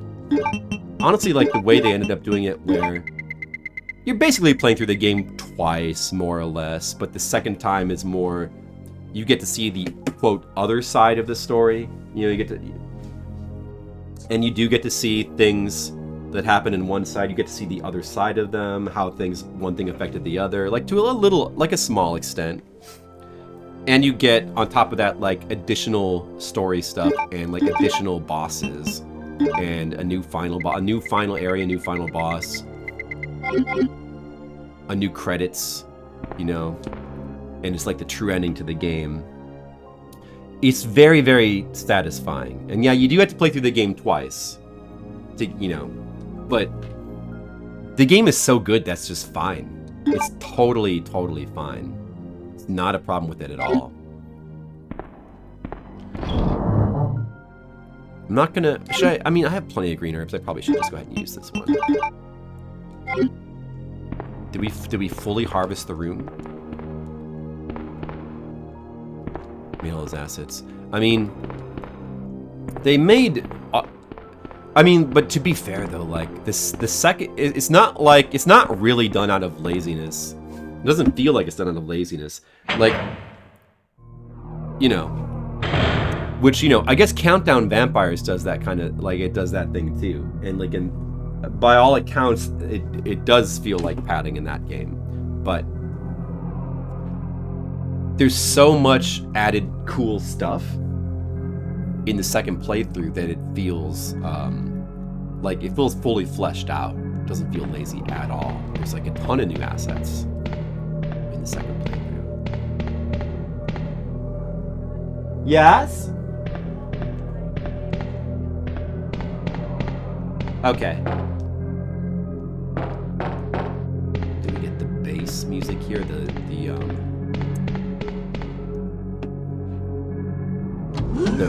The Umbrella Laboratory music.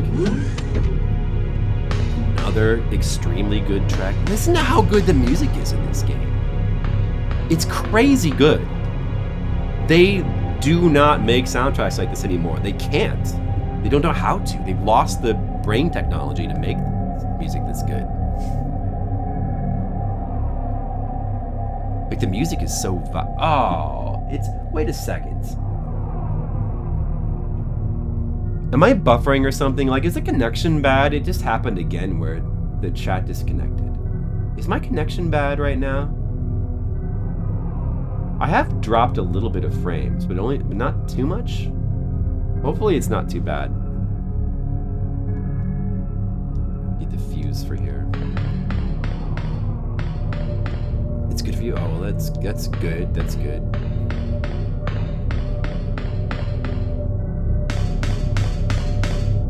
Now, if I can remember, I'm pretty fuzzy on the order of doing things in here. We'll see how much comes back to me.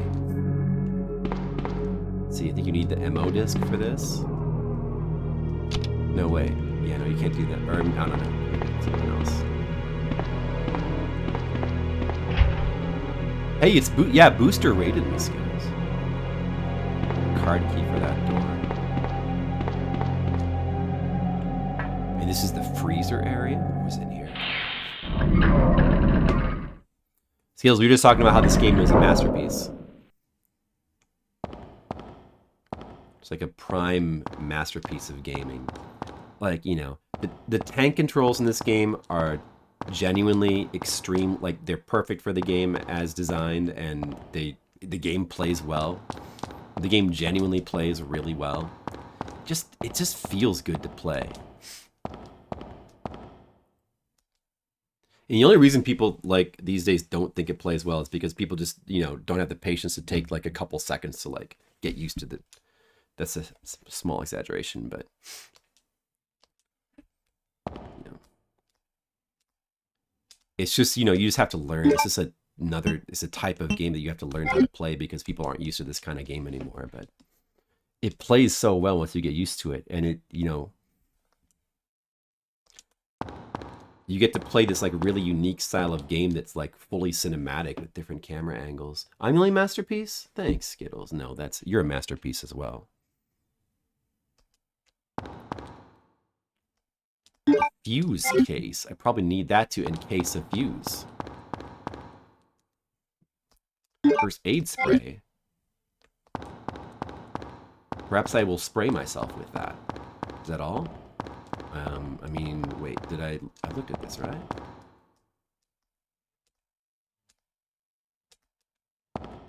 Oh, do you just use that here?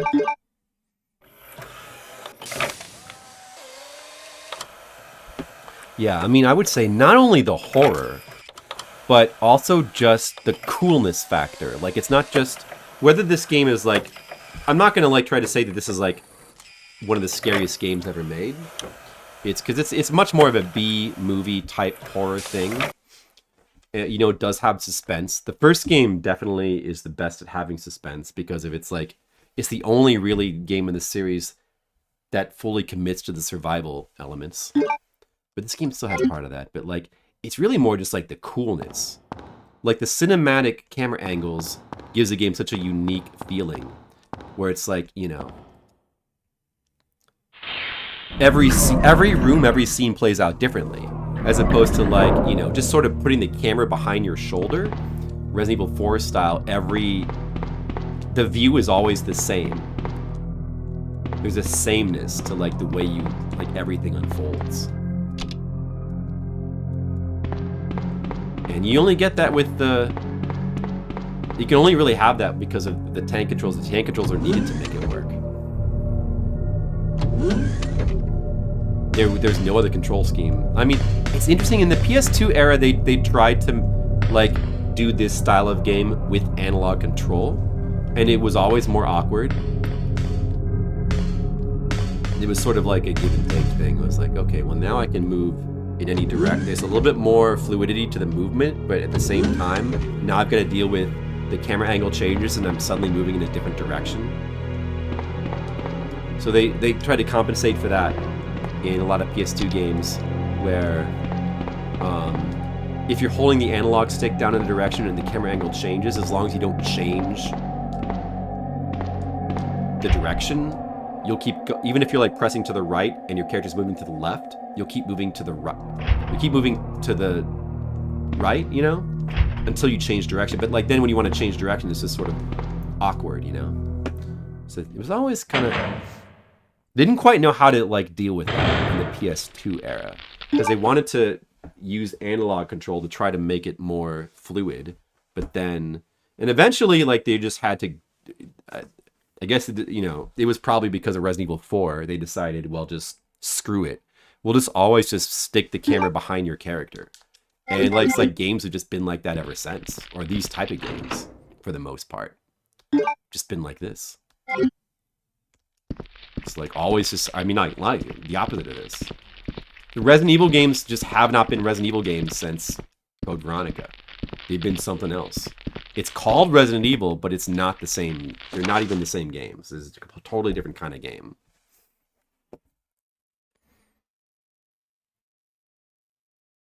The face recognition? Is it doing, I should just double check my camera. Is it doing any sort of like weird pulsating because of like autofocus? Let me just turn that off just in case. It's like a feature of the camera that always turns itself back on sporadically. Wish I could keep it off permanently. But I mean, like at the beginning of the stream, I guess you want it to autofocus sometimes. You don't want it to get frozen, not focused.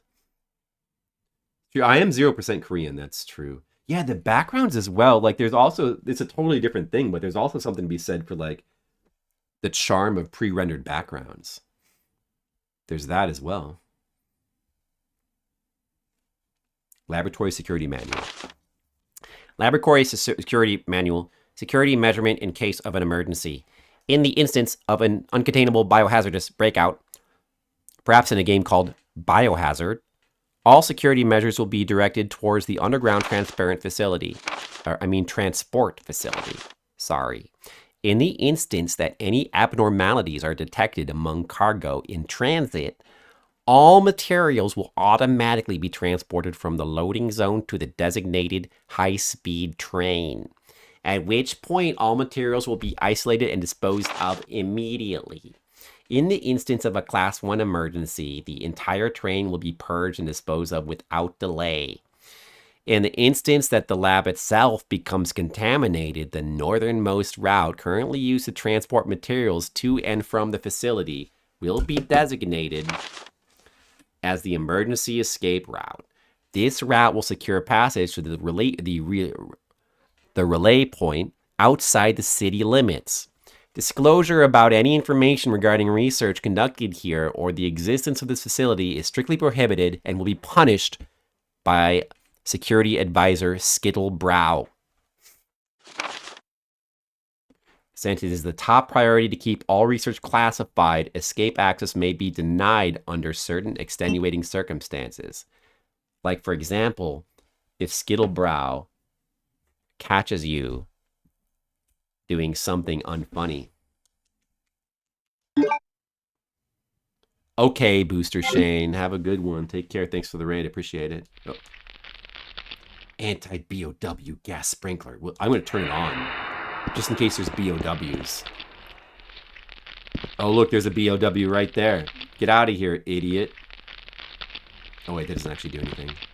What does that do again? Okay. Well, I don't know.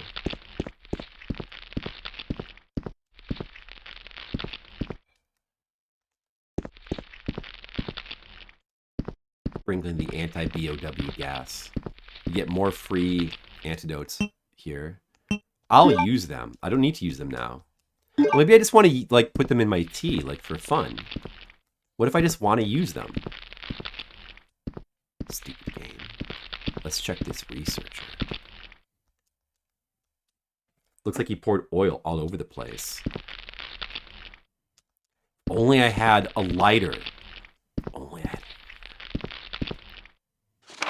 user registration. I was going to say resignation. Temporary user registration for the culture experiment room. Username, guest. Password, none. Valid for 24 hours. Wow, it's just like real life. All right, we'll bring our lighter back. That's good.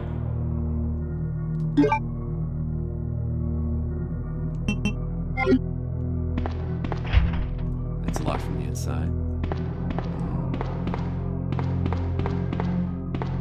We can do the fuse now as well.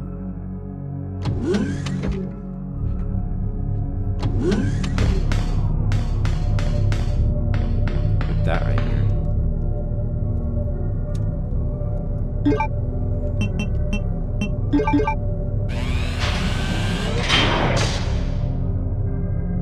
Listen to how cool the music is.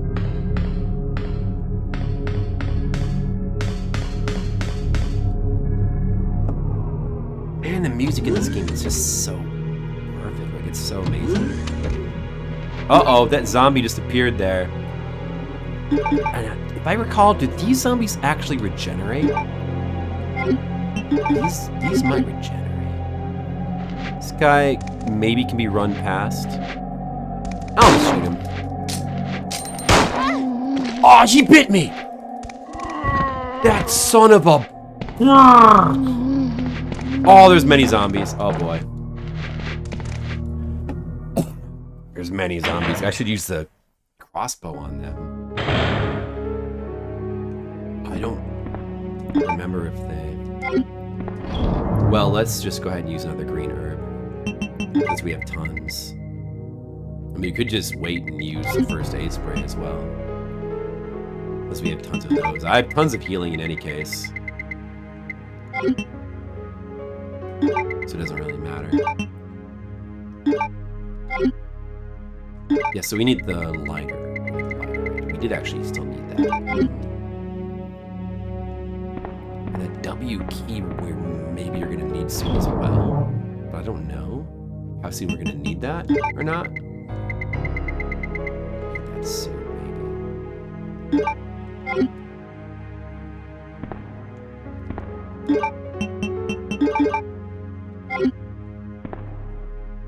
And do I want to, like... I probably should save again since we have 1 billion saves. Just because. We have all these guys here. I feel like what I would usually do when I was playing this game in the early days is always try to run past these guys to save ammo. Maybe because they respawn, or maybe they don't. I don't know. Maybe I should kill them and then try to check if that's the case.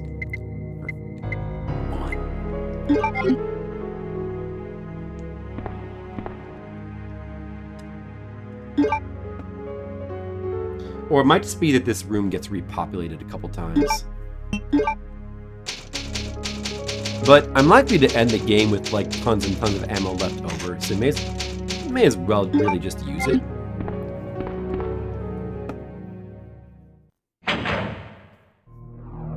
I'm not completely sure. I want to see what happens if you just kill all these guys. I'm gonna try to check that.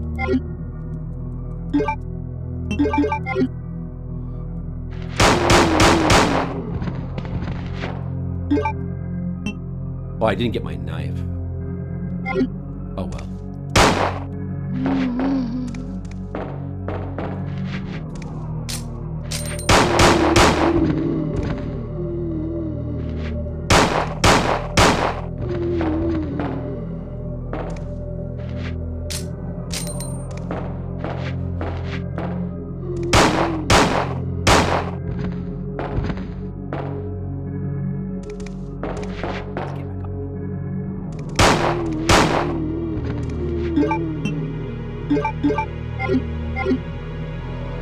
It's a crossbow, we should use it.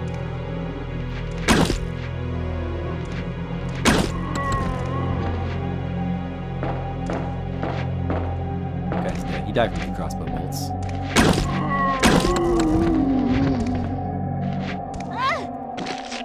I think that the basement of ooh, what's the oh man, those guys do a lot of damage with their bite as well. I'm red all of a sudden. Do I have is there a reloading animation for the crossbow? I don't think we've seen that yet. Let's try to get a good look at her reloading animation for the crossbow.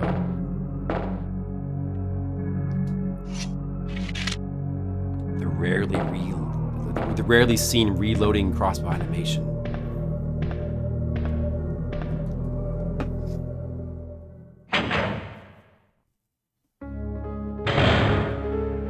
Now let's use one of our billion. Here's the highest tier of, or the lowest tier of movement, like the most injured tier of movement. There it is. She's got the unique, very slow walking, like with the limp, the heavy damage. And I can't remember how long this feature was preserved in Resident Evil games. Like this game introducing like the 3 different tiers of movement animation for each character. Did Resident Evil 3 have 3 different tiers for Jill? I can't quite recall. I feel like it probably did keep this feature. What about Code Veronica? Did Resident Evil 4 have different animation? I think somebody was saying that you do, but it's much less pronounced. Like there's like a little bit of a change of animation if you're injured, but it doesn't really affect your movement speed or something, which is definitely more lame than this. Like this is super cool. The fact that you get this big movement penalty if you're highly damaged, it's just so cool. Such a cool thing that these games did.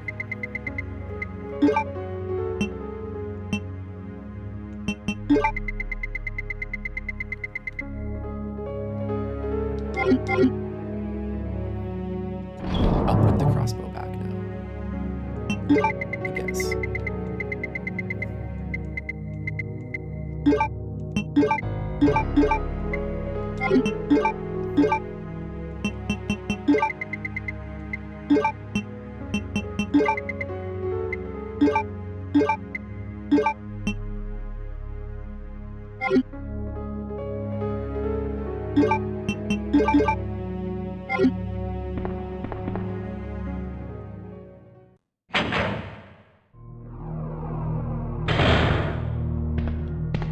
these guys not respawn?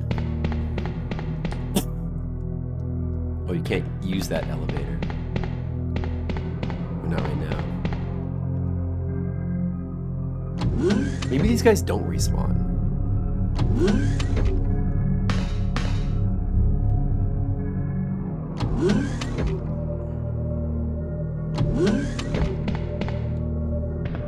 Maybe it's Resident Evil 1 I'm thinking of, where the skinless zombies in the lab keep respawning if you're killing them. I don't know. Hard to keep my skinless zombie memories straight.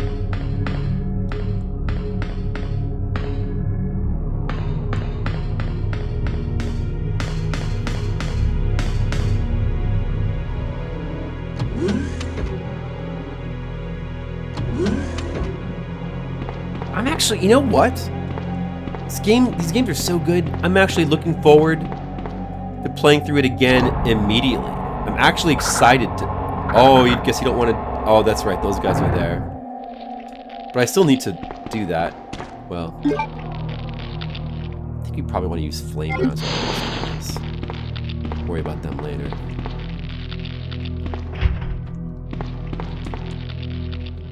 I forgot about those plant monsters. There's plant monsters.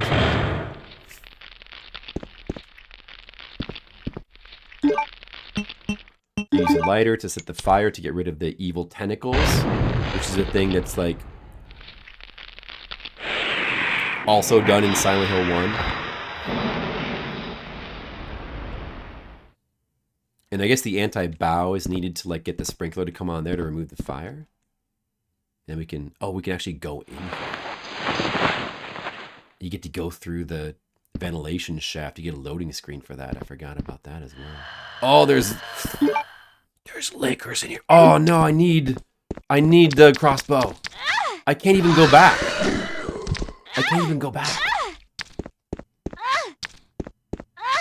Uh-oh.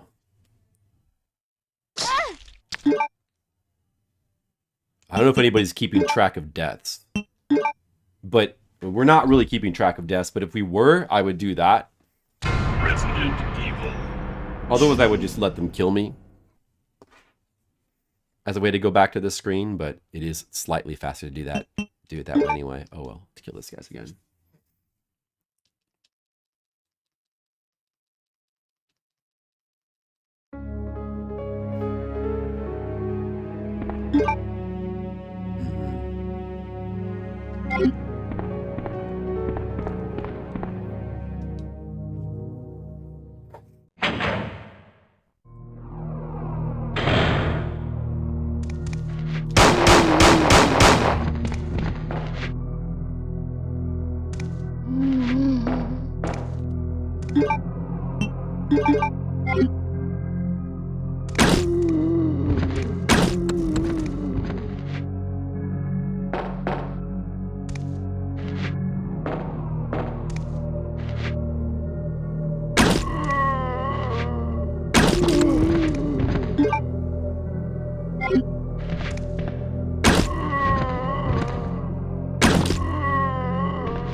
I should have known to bring at least the crossbow. But maybe should I get the flame rounds as well, just for dealing with those plants? Like I probably should. Probably shouldn't. Inventory space is an issue, but probably should. Or I could switch to flame rounds now and just use flame rounds on the liquors, because that's probably fine.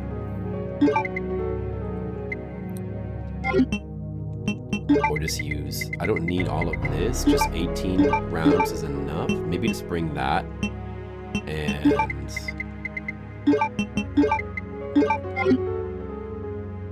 this.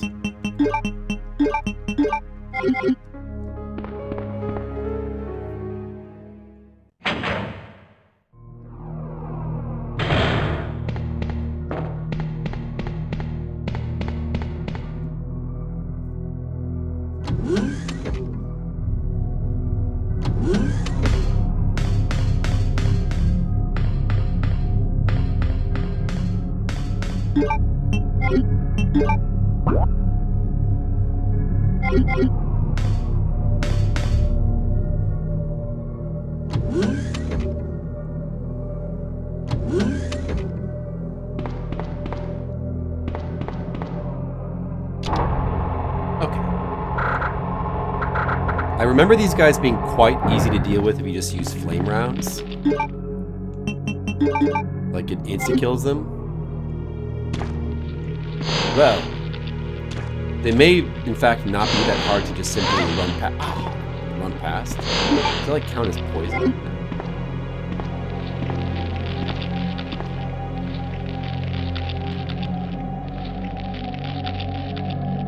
Maybe we can get them both at the same time. Oh, did I get them both with one shot? Look at that. Yeah. Flame round's very good. What's those guys?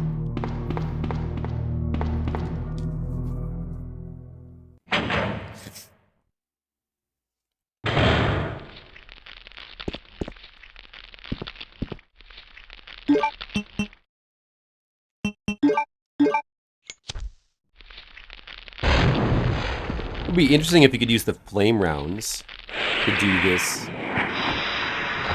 to create the fire as well, but I have a feeling that that doesn't work.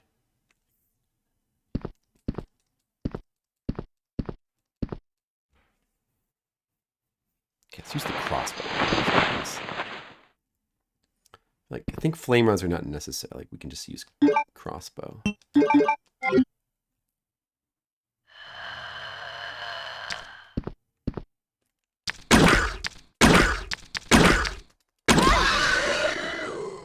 Got them both. Took 12 crossbow bolts. That's not bad. It's good. It's good. Definitely had to deal with those guys by killing them.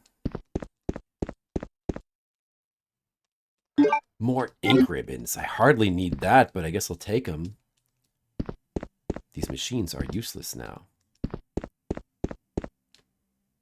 It's cool how the whole thing is like been taken over by plants. Got the evil plant decorations of this room. I guess this can be... This is just a locker. It's not a door. Oh, look at that. More grenade rounds. We gotta take those. Is that all that's in here? Is ammo? I guess so. What's this, though? Is this nothing right here?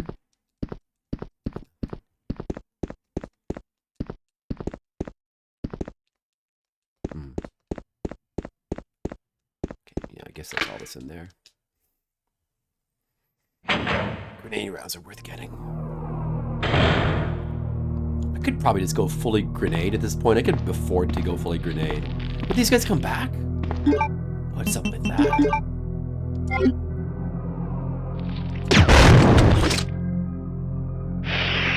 But that could be a repopulation, event-based, going through that room, maybe. Does that mean that I should, like...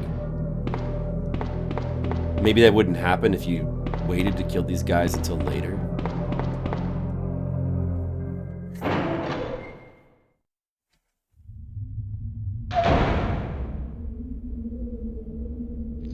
There's one right here as well. The giant evil plant room? I forgot that there was a giant evil plant room in this game. Oh no, I can't carry any more items. Damn it.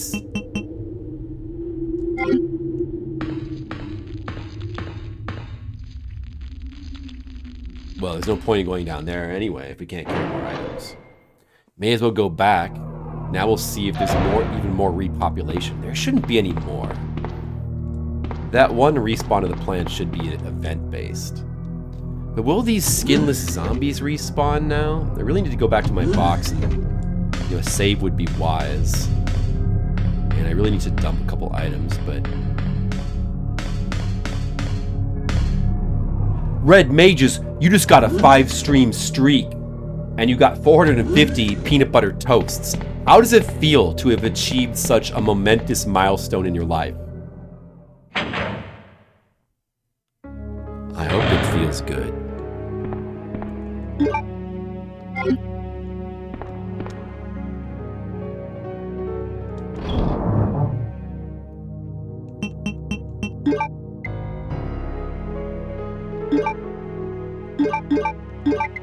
I'll reload the crossbow manually. Maybe you should just put the gun away at this point. Gun, I think, I don't know how many more skinless zombies there's going to be. There could still be some, but at this point, you know,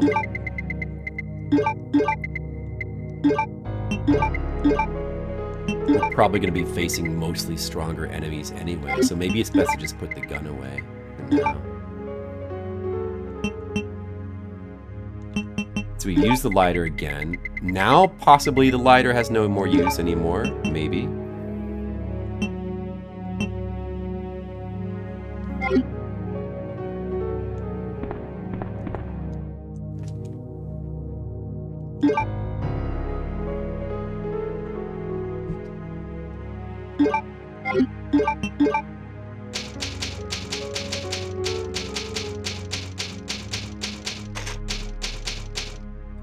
Saves. Crazy.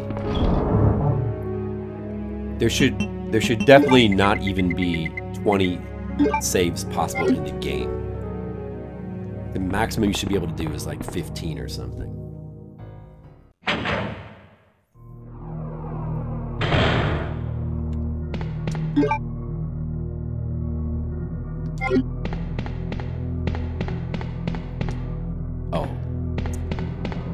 Probably wait. I guess I don't need to bring a healing item because there was more herbs on the way. So I don't need to bring a healing item.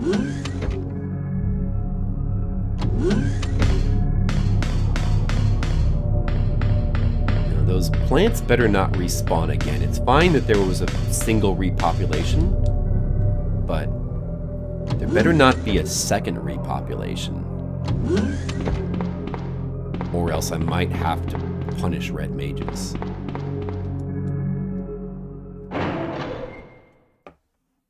Red mages, how do you feel about being the same color as flame rounds?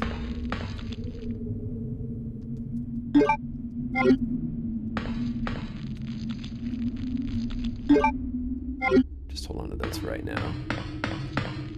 See if you take any more damage down here. Might want to combine them.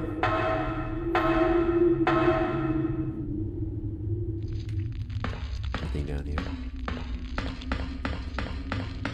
Of course, it makes sense for, you know, small green potted plants of herbs to be in a room with a gigantic plant infestation.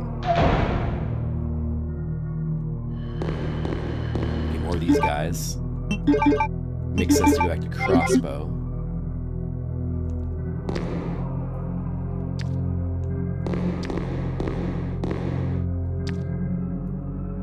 Is he around the corner? Closer. I think he's farther away. Oh! Super lickers!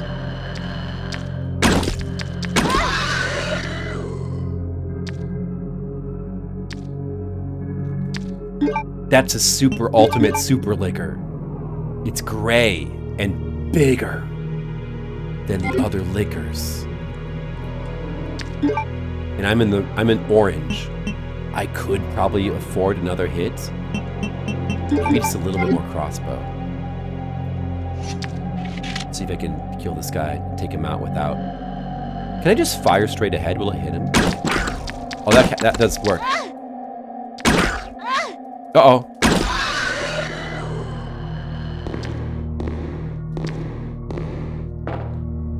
Now I'm very injured. I need that green herb there to combine with these two to heals. But there's another liquor over there. Therefore, we better get our flame rounds out. Oh, there he is. There he is. He's coming. What? I missed. Dude. No, that was Red Mage's fault. Well, I was wasteful of some ammo. Well, let's just do the same thing. We'll do it better. It's like you kind of... Resident Evil 2.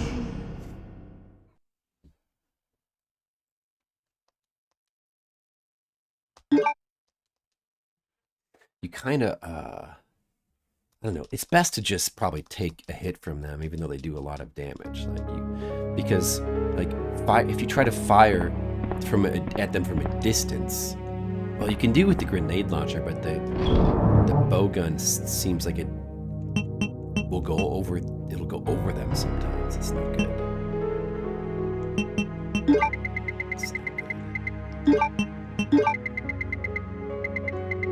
Maybe I should just go ahead and take a first aid spray with me. Simplify this section.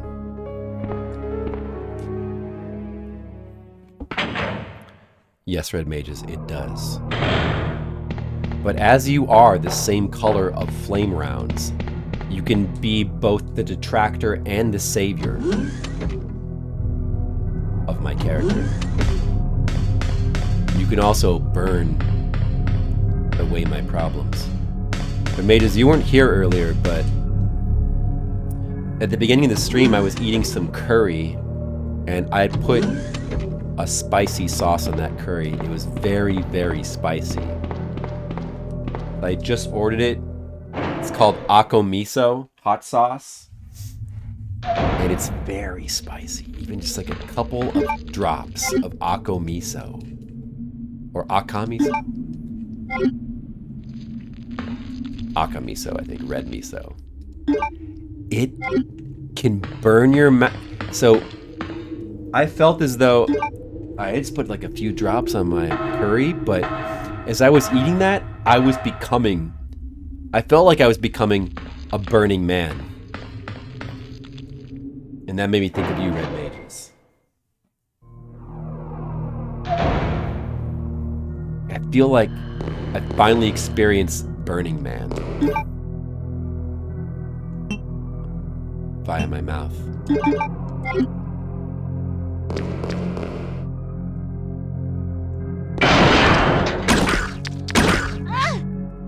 So it's like, uh-oh, you gotta reload. It gets that one hit on you, so it's difficult to not at least take a hit there. It's kind of difficult to fight this without taking a hit. That's okay. The crossbow works well enough, though. But let's just go ahead and do this. Okay, I'm aiming at them, right? So it should work.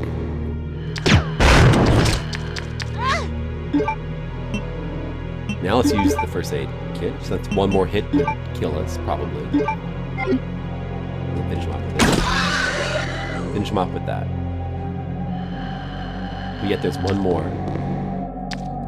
So, for longer range, equip the flame rounds. Does that not even hit him? What the hell?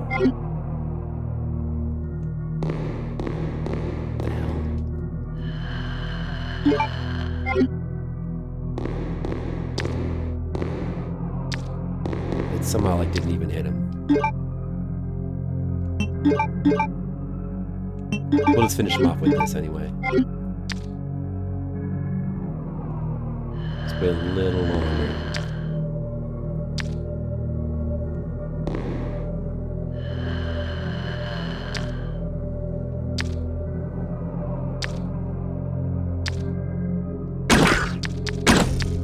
Oh, he went up behind me.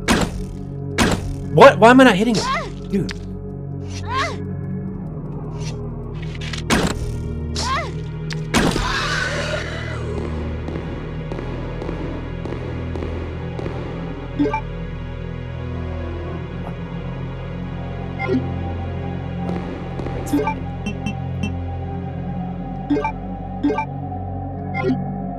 I'm gonna probably have to combine all these green herbs into like one mega green herb anyway. We could use that if we take more damage.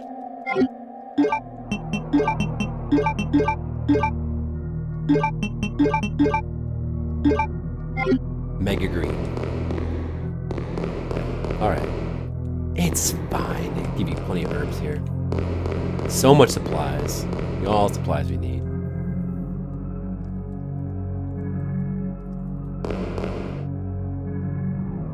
This is where you need the MO disc. Oh, that's my MO.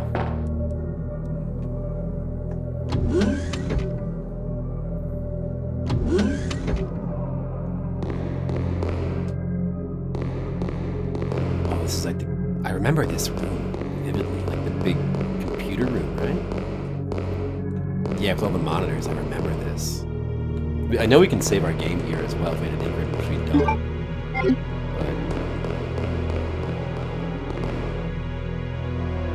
But... Laboratory map. B4, B5.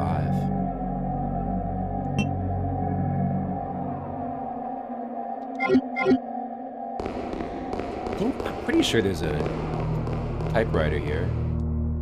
There it is. And there's a crate as well. We get everything. Good. Well.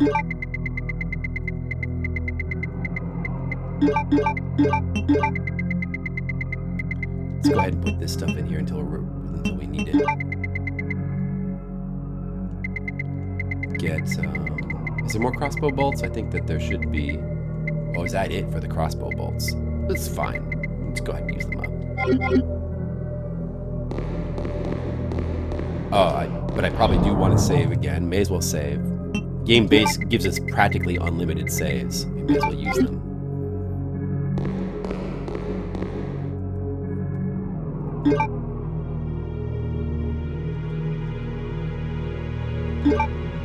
$23 saves.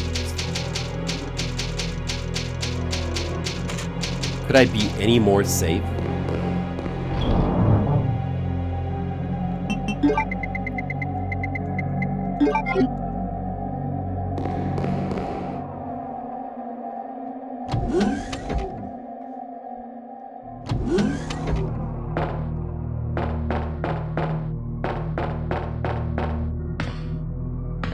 Oh yeah, there's like an alien egg room over here as well. I forgot that this game has like this. Looks like xenomorph eggs. I'm not sure what that... They're just like some bug enemies or something in here. They're like no big deal, I think.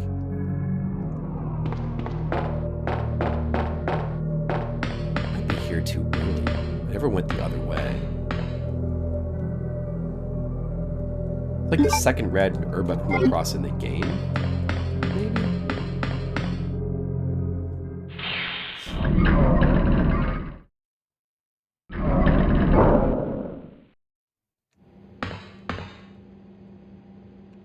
Locked. But one locker is lit up. I will use the weapon box key. Look at that. I get free grenades. So many grenade rounds. And that's what that's for. It's just to get those grenade rounds. That's all. We get some zombies here. I'm gonna have to use advanced ammo on them. We can use up the crossbow on them.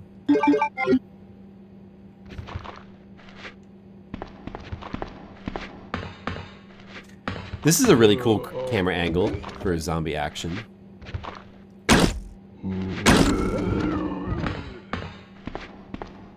Like, this is really cool. There's just so much... Dude, it's happening again! There must be something weird with the connection. It just happened again. It only briefly disconnected me from chat, but like this just seems like it's a bad sign. Let me know if there's like any buffering or anything.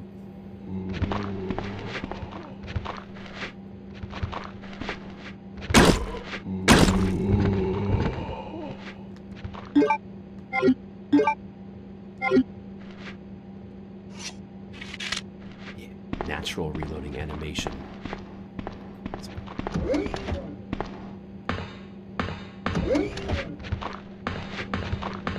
Maybe I can just ignore these zombies. Can we dodge just these zombies and just play the game out just dodging them? We probably want to just kill them. Oh, we need to make a vaccine for Sherry.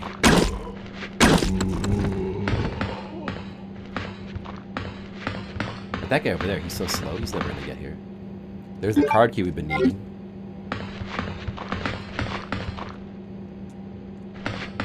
Gotta make a vaccine. Oh, there's another guy.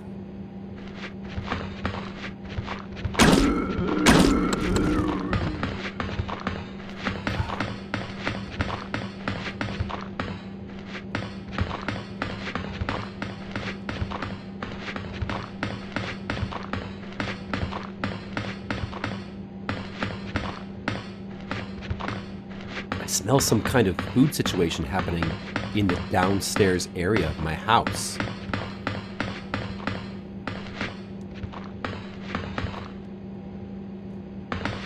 Various chemicals.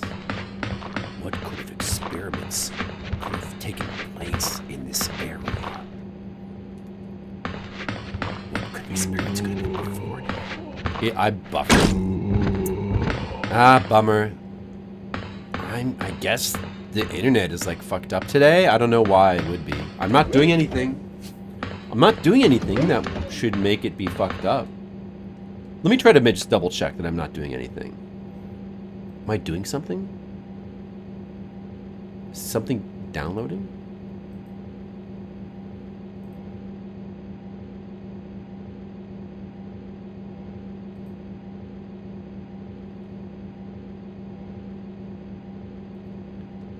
The VPN was on. Maybe that's why. That could be why.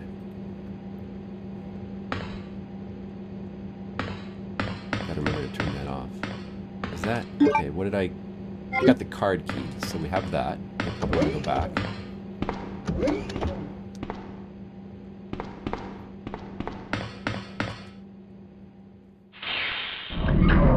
Let me know if it seems any better now.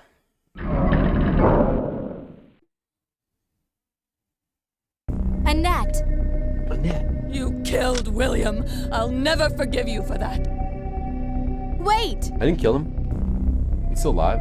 I've just prepared a sample of the G virus. And this time, no one will take it from me. This is the most significant piece of research my husband has ever left in my hands. Stop it! Sherry's in serious trouble. Stop William implanted her with his embryos. There's no telling when they'll pupate. And if that happens, then Sherry won't... What? Dramatic dialogue William. about embryos and pupating. I like it.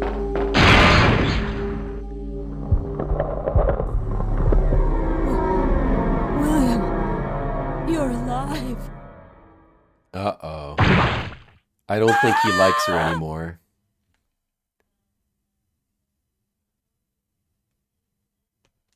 Uh-oh, it's William. Ah, boy. We have the key card to go this way now. So if I went down the other hallway, would he be there? I don't think he would be there. I think you don't actually encounter him. You can't like fight him here. He would just be gone. Pretty sure. Even though it seems like you could then walk down there and encounter him. Well, look at this thing. I forgot that this was in the game. Giant moth. Probably also weak against flame rounds. I don't... Yeah. Probably want to use that. Oh, you know what? We may as well just go ahead and combine this now to save an inventory slot. I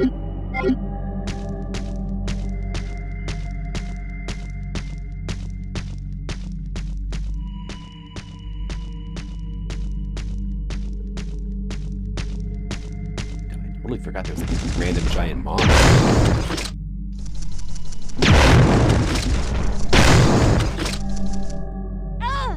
Hey, get off me!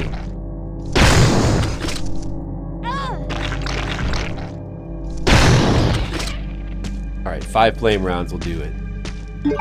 Good.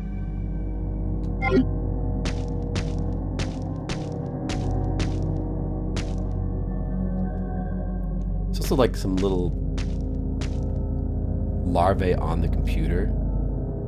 You can't reach the computer. You gotta like, if you had the knife, you do have to actually shoot these off, I think. If you have the knife, you could save ammo, but we don't really care about that anymore. The crossbow's pretty good at that.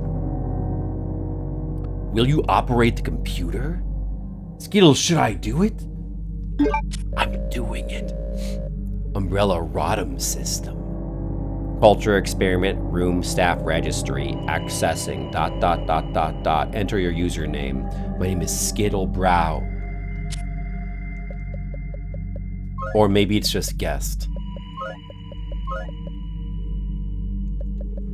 I like the text entry sound effect.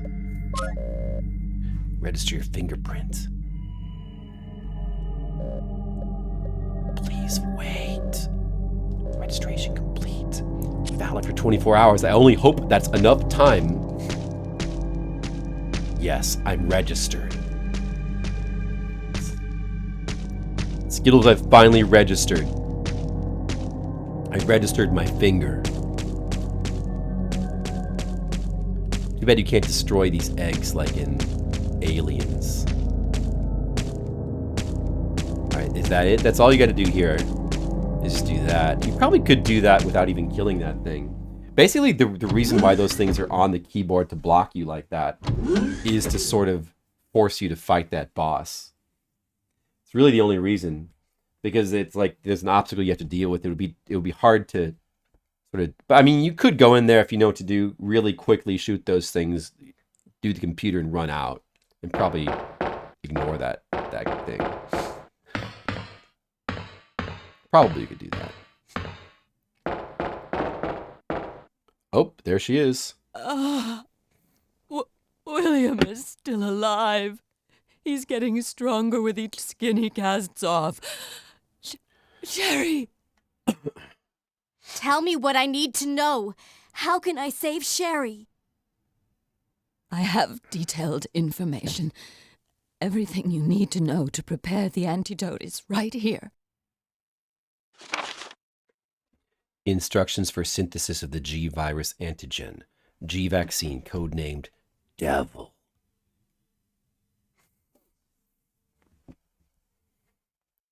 Dude, why is the vaccine given an evil name like Devil? Shouldn't it be Angel? But I guess to the G virus, it is a devil.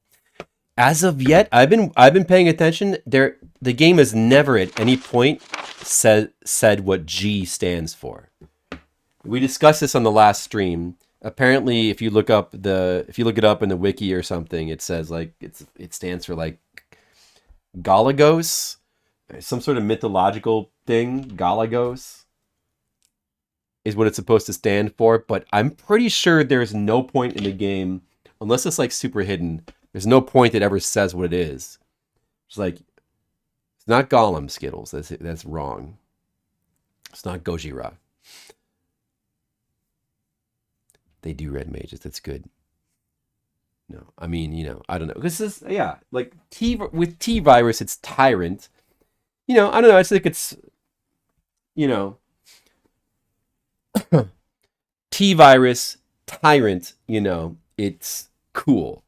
The name of the virus is cool. It's a cool concept. But for this game, obviously they didn't want to like reuse it. They wanted to be like, they have a new virus, It's got to be bigger and badder. So they thought, okay, well, we need another letter. It can't be T virus because we've already used that. How about G virus? And it'll be named after Galagos, some sort of thing, Galag. Okay, but they knew that didn't sound cool. So in the game, it just doesn't say what G virus stands for. It's just, I never thought about that when I played through this game as a kid. It never even occurred to me to wonder what G stands for until now. Now because my brain has evolved, now I'm wondering. You see, I have grown as a human. Wow, real Japanese folks, red mages? Cool.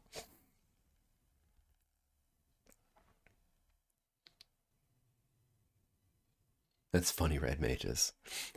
Any beings infected by the G virus will reproduce through the impregnation of an embryo within another living being. Unless rejected by the host, the embryo will undertake a process of gradual cellular invasion, infecting the host cells at a molecular level that rewrites their DNA. Once the metamorphosis is complete... Metamorphosis?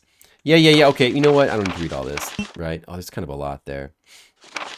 It's about synthesizing the virus. Like, whatever. Do we need to read every single little thing? No. Save my daughter. And tell her I'm sorry I wasn't Are they a red better mages? mother. Tell her I love her. Sherry. I mean, red mages, I feel like even many Annette! Americans would recognize that iconic Godzilla roar. So recognizable. The self-destruct sequence has been activated. Repeat, the self-destruct Oh, the self-destruct sequence is activated. Now we've got to hurry. We've got to make...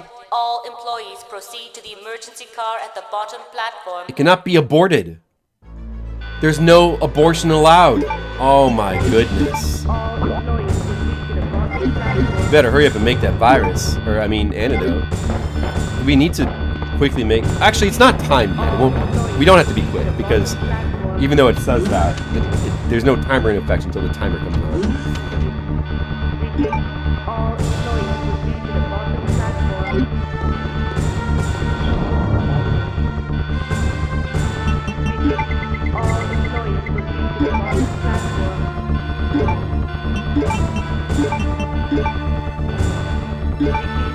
I bet it is red bait. I bet that's pretty fun. Good thinking.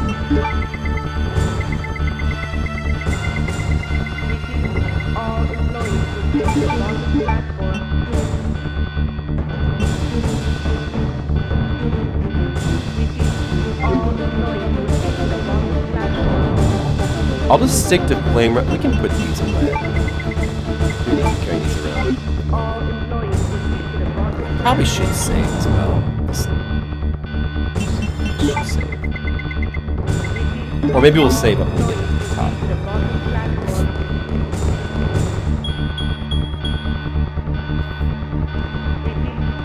Oh yeah. Was it him in Osaka? Look, it's Leon. We haven't heard from him in a while. Leon, you made it. Claire, is that you? Where are you? I can see you on the monitor. But never mind that right now. Leon, you have to go back and get Sherry for me. I left her in the security office. Please, you must save her. Wait a second. What are you gonna do? Where are you going? I still have a few loose ends to take care of. I'm counting on you. Got a few loose ends to take care of. Right. They'll most likely be repopulation now when I go back through here. Maybe I should say. Nah, it's fine. So we gotta get whatever the thing is. We need to go back up to the other room we didn't go in. Or where? Wait, where's the other place that the card is used? Actually used here. There was another room up there that we could go in, but that's probably just items in there. But I still get that. I'll go back up eventually anyway. All right. Now we're out of crossbow. Now we switch to normal bazooka rounds. If you have 40 of, that ought to be plenty.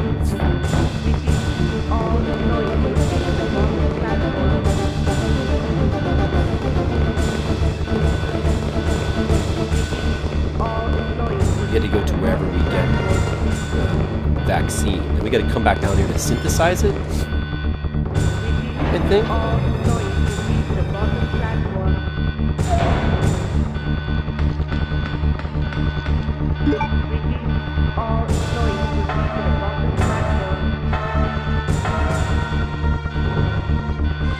Mages, don't you wish you could just like go to Osaka to visit people? I wish I could just randomly go to Osaka.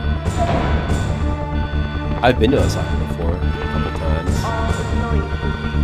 Pretty cool place. I like it.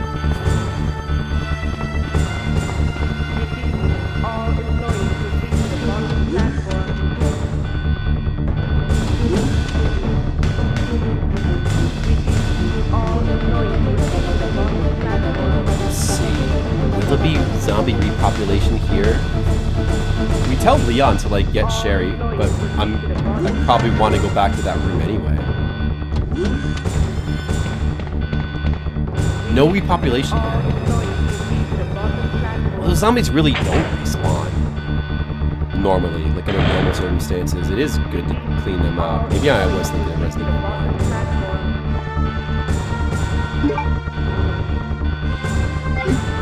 Maybe put the crossbow back.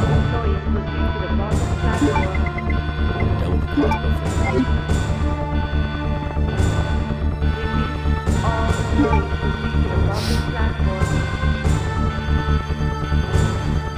Well, that'll be nice, Red Mages. 24 saves. So many saves.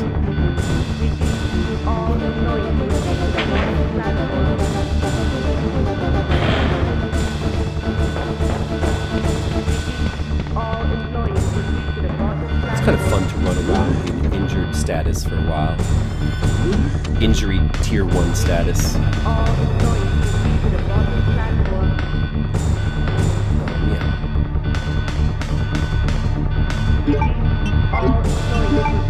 There's 2 rooms you need to get a card key for. Oh yeah, the other one is right over here. But there's the shutter as well we could have opened before. I feel like this shutter may not open, it may just simply release enemies and actually be of no use. I don't really remember, but it does go to a room. I'll deal with it in a second when I go this way. We can discard the card. Have you been to Japan before, Red Mages? Such a cool place to visit. More grenade rounds. Those can be loaded into the grenade. But that doesn't take up the slot. That's cool. The vaccine cartridge that we need. Zombie, I guess at this point, just use the grenade for the insta-kill. Oh, it's not insta-kill! Orange.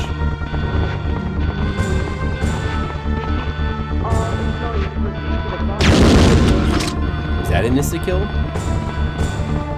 He's dead, that's an insta-kill. The light switch. What does that do?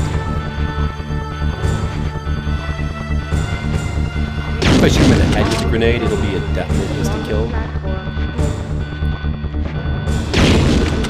Oh, I blew his whole top half off. That's the way to do it. That's the way to do it.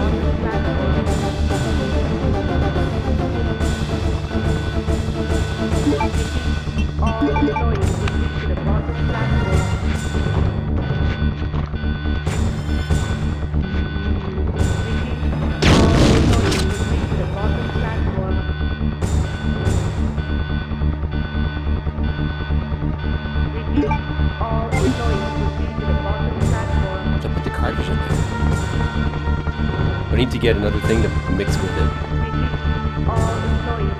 Oh, you missed this. You been nowhere near? Have you ever traveled outside the country before, Red Mages? There's the Euro. So that does the thing, and then I get this thing from here. Base vaccine. We still gonna take it back down to that area underground, right? We'll just go ahead and use the first aid kit, I guess, for safety. Plenty. So now we take this down to there, but we could also check what's behind the shutter. I have a feeling that opening the shutter actually might be purely bad, but I don't really remember. Let's check. It may just be plant creatures with like nothing. There should be a door though. No, you have to do that. No plant creatures.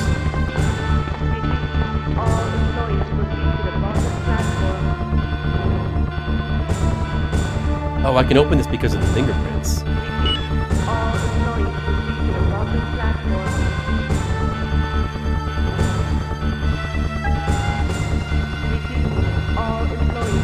This requires Leon.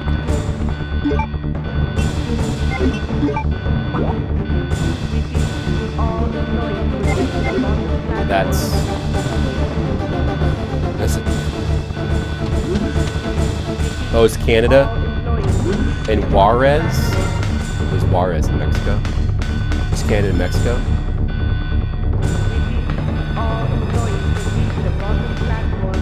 So now I believe we synthesize the vaccine. I'm trying to remember, but I'm pretty sure this game doesn't do what Resident Evil 1 does with multiple endings. I don't think.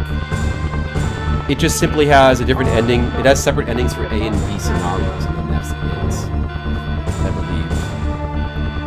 But it doesn't have, like, I don't think there's multiple endings for where, like, you can either save Sherry or let her die. I think you have to save her. Or maybe I'm wrong about that. I don't think so. Only Resident Evil 1 had the multiple endings based on, like, there was like 3 endings per scenario, a total of 6 based on how many people you could save. If I recall correctly.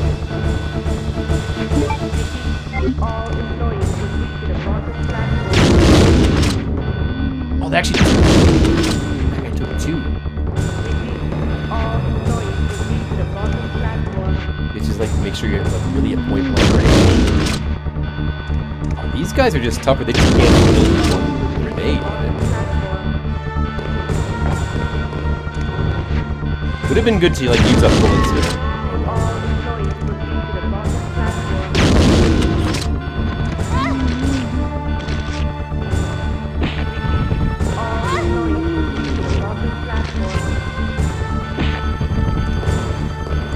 Let's run around this guy. Oh, whoops, I messed up.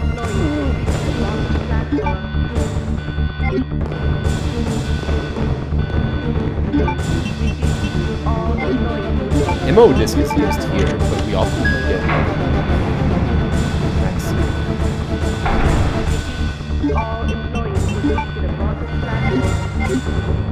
I'm pretty sure we gotta go back to this room over here to do the vaccine. Yeah, that's right, you were going to Ireland, that's right. I remember that you were going to Ireland. Well, that's gonna be pretty exciting, Red Mages. I'm gonna hear all about your adventures.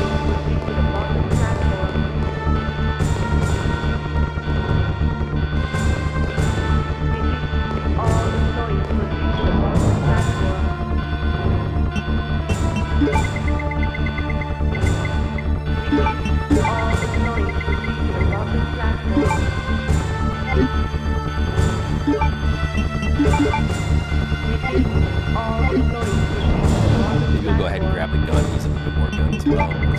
Because I don't remember how many more there's going to be.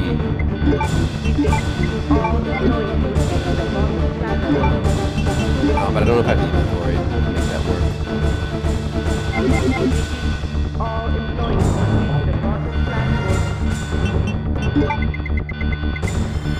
I think it's probably fine. Probably not too many more items to carry around.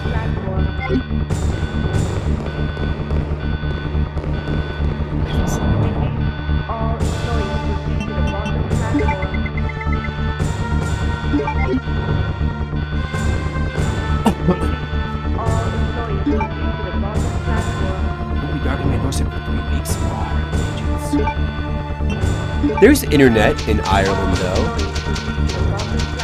There's internet. You might want to just check in on the stream from your hotel, like, every once in a while. You might want to, Red Mages. While you're sitting in your hotel, like, eating, like, a delicious potato and lamb dinner. Wait, did we ever check her body? It's dead. She's dead. She's never leaving.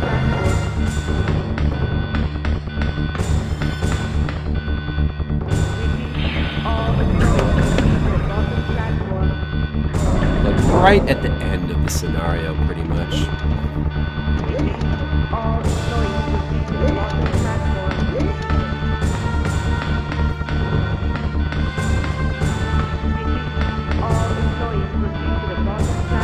I'm gonna use the base vaccine here. Alright, Red Mages. You can let us know, how many potatoes you've eaten, how much shepherd's pie. I've got the vaccine. Well, it even goes into like its own special inventory slot, replacing the lockpick, which probably you don't really want to do that.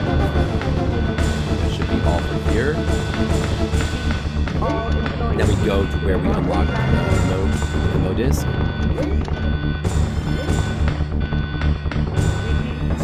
And might want to just save one more time, since we're probably right about to do a difficult boss. But then again, I already saved just a second ago, so it's not like there's any way I'll die. I want to get more. Actually, you know what? I probably should. I might want to even get more healing items. I feel like this is the major boss fight. Isn't it like we're just right about to fight him for the final time in this scenario? Maybe I should just make sure I'm really prepared. Probably want to get acid rounds. That will need all this stuff.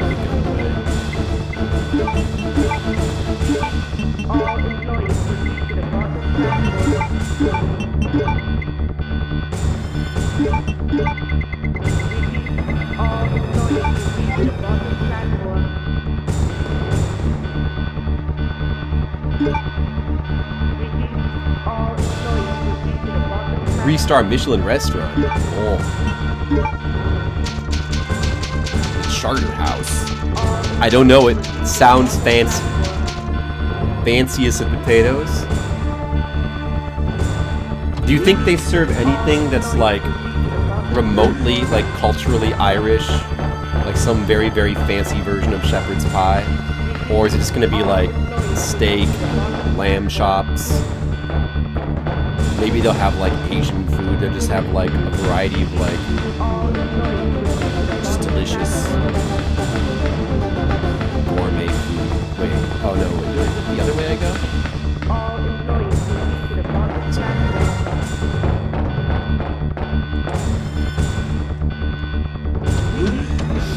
Those itches from all of this Resident Evil action.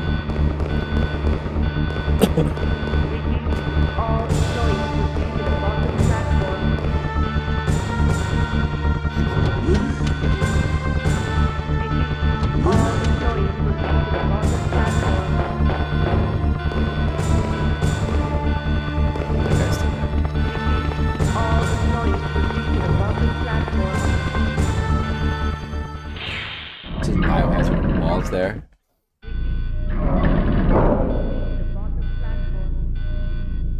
Oh yeah, this is where you do the boss fight. Yep, this is it. This is essentially the final boss of A route right here. See, look, it says Biohazard on the walls. That's the name of the game. See? You see that? There's Biohazard on the walls there. It's gonna be. I'm ready now. I'm fully ready. Until detonation. Now we get the actual timer, which is going to count down during the boss fight.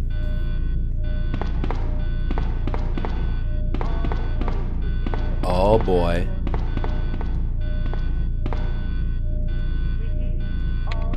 Activate the lift. Watch the ceiling. Oh no.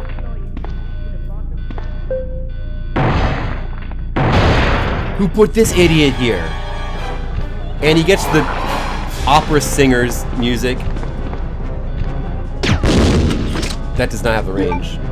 Switch to acid rounds, I think.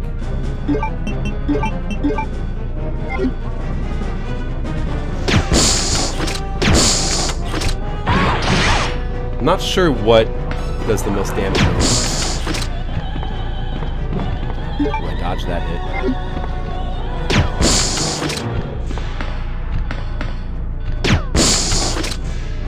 Run strats. Alright, he's already been sent into second mode. Second form. But of course, you know, we've been fighting this guy throughout the game, so this is really like fourth form and fifth form. Now, he looks pretty awesome. When you look at that. It's a good boss. Ouch! Now he can jump. It's no good. It's like up on the top. Those should probably just heal.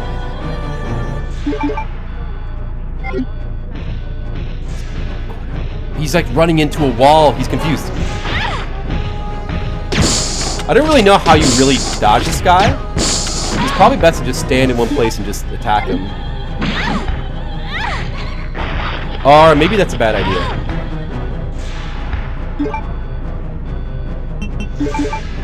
But this guy's pretty tough.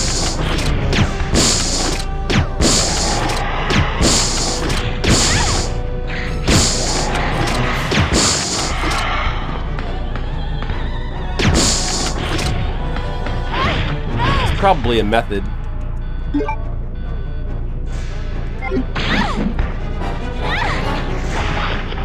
No.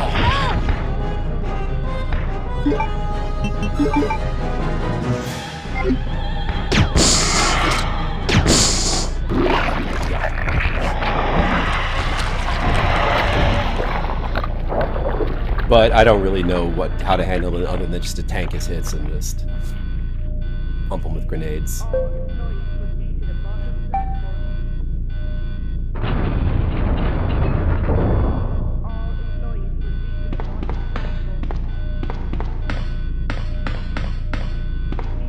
Of course, that's not truly his final form.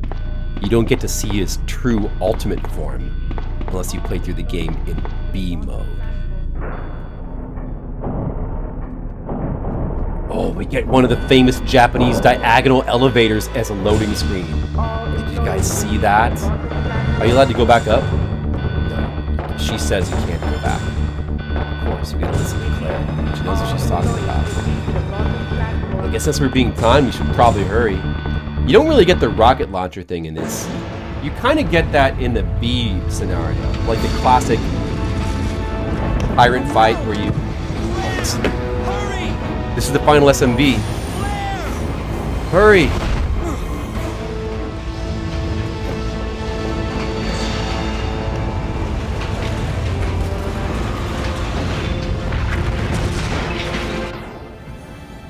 Ooh.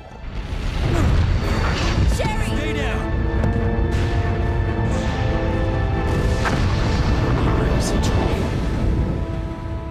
An hour playthrough. Sherry's unconscious. I have the antidote. If I give it to her.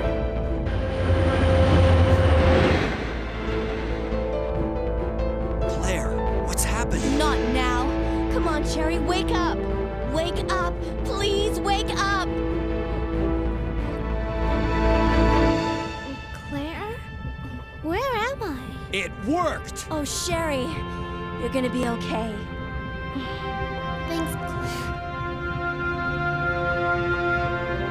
It's over. No. I have to find my brother. Just gotta find her You're brother. right. This is just the beginning. Teal, did you enjoy that cutscene? The cutscenes are so good. Ah, my God has protected you. My God has It protected will always be with you. you. Made in heaven. Claire. Sherry. Aw, so sweet. Aw. Did you think that was the end? It's not. It's not over. That's not the real end. Get out of here, Skittles. Thinking that that's the end, but it's not.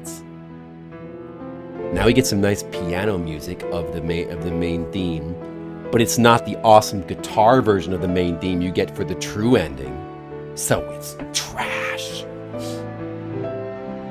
But like, so yeah, I'm almost positive you have to get that cutscene saving Sherry. Like, you can't just like not get the vaccine. It won't let you. It won't let you finish the game without the vaccine.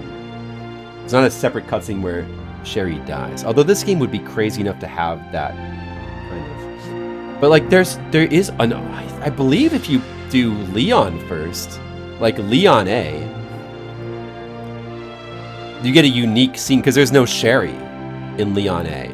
So you get a unique you get a unique ending scene, which is also not the good ending scene. You know, of course, on this playthrough, we will not get that. Because then there's like further unique FMV scenes for Claire B and Leon B.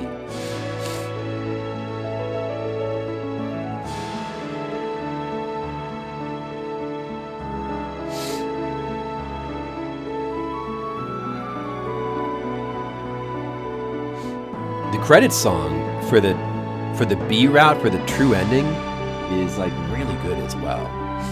This credits music is kind of whatever.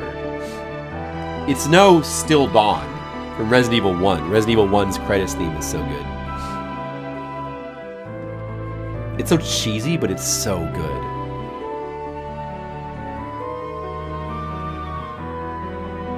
This is kind of, it's like overly flowery. Like, this is not my favorite, but the credits music for the true ending is also really good.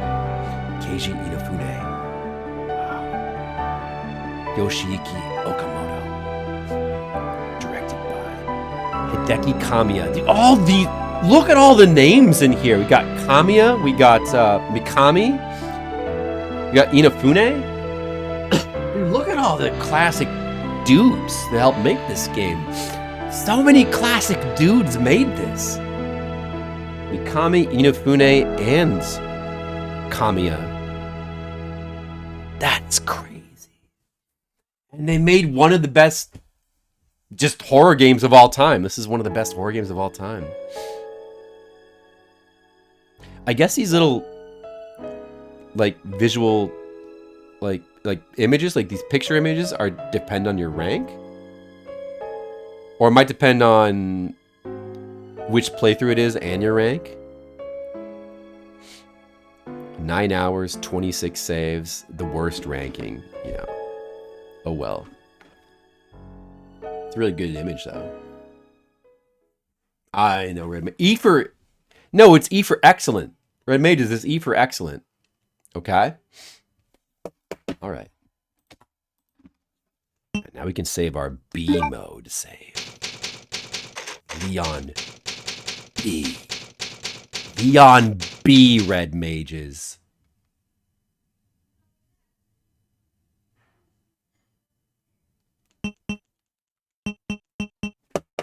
We're going to do that tonight. But it just so happens right now is a perfect time for me to go on break and go eat dinner. So that's what I'm going to do.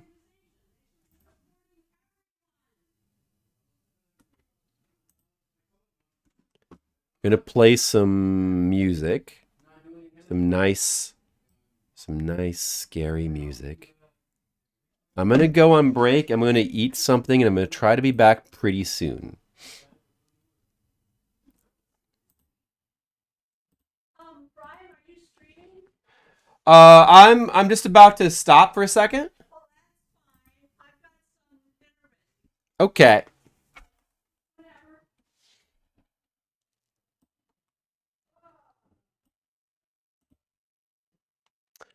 So I'll be back in a little bit. So in the meantime, What's that? Huh. Radio. What's going on with that radio? Pay attention to your radio. What's that? Huh. Radio. What's going on with that radio?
Cheryl!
What is this? What's going on here?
Estoy soñando, sí, solo imagino,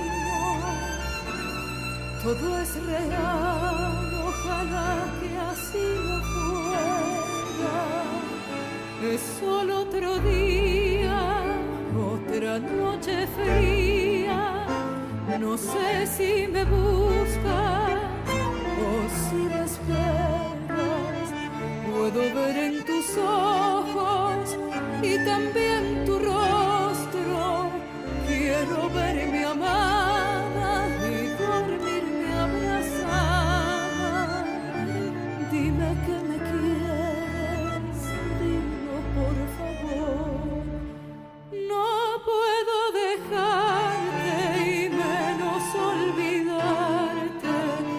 No puedo saber qué quieres de mí. Puedo tocarte, incluso verte, ven hacia mí. Vamos más cerca, puedo sentirte tan cerca de mí. No me persigas, no lo soporto. ¿Por qué me torturas? ¿Qué quieres de mí? Dime quién eres, dime dónde estás. ¿Qué quieres de mí? ¿Qué necesitas de mí? No puedo saberlo. ¿Qué quieres de mí? Dime quién eres. Dime dónde estás. ¿Qué quieres de mí? ¿Qué necesitas de mí? Dime quién eres. Dime dónde estás. Dime, amor, que me quieres, que todavía me anhelas. Cuando te acercas muy cerca de mí, puedo sentir tu dolor, tu miedo y aflicción. No sé por qué, desconozco la razón. Cuando te acercas muy cerca de mí, ¿nunca has sentido como si alguien te vigilara? ¿Nunca has sentido como si alguien te esperara? ¿Estoy soñando o solo me lo imagino? Ay, amor, te esperaré toda la vida, te esperaré hasta la muerte. Siempre, siempre, siempre estoy, amor, esperándote.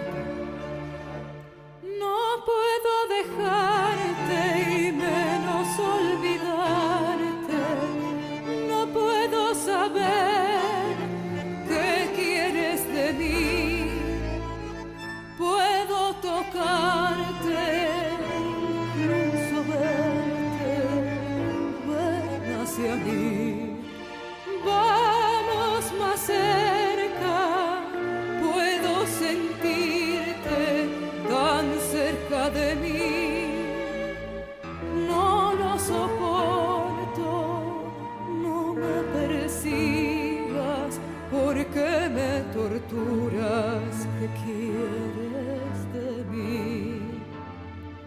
Dime quién eres, dime dónde estás, qué quieres de mí, qué necesitas de mí. No puedo saberlo, qué quieres de mí.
Wow.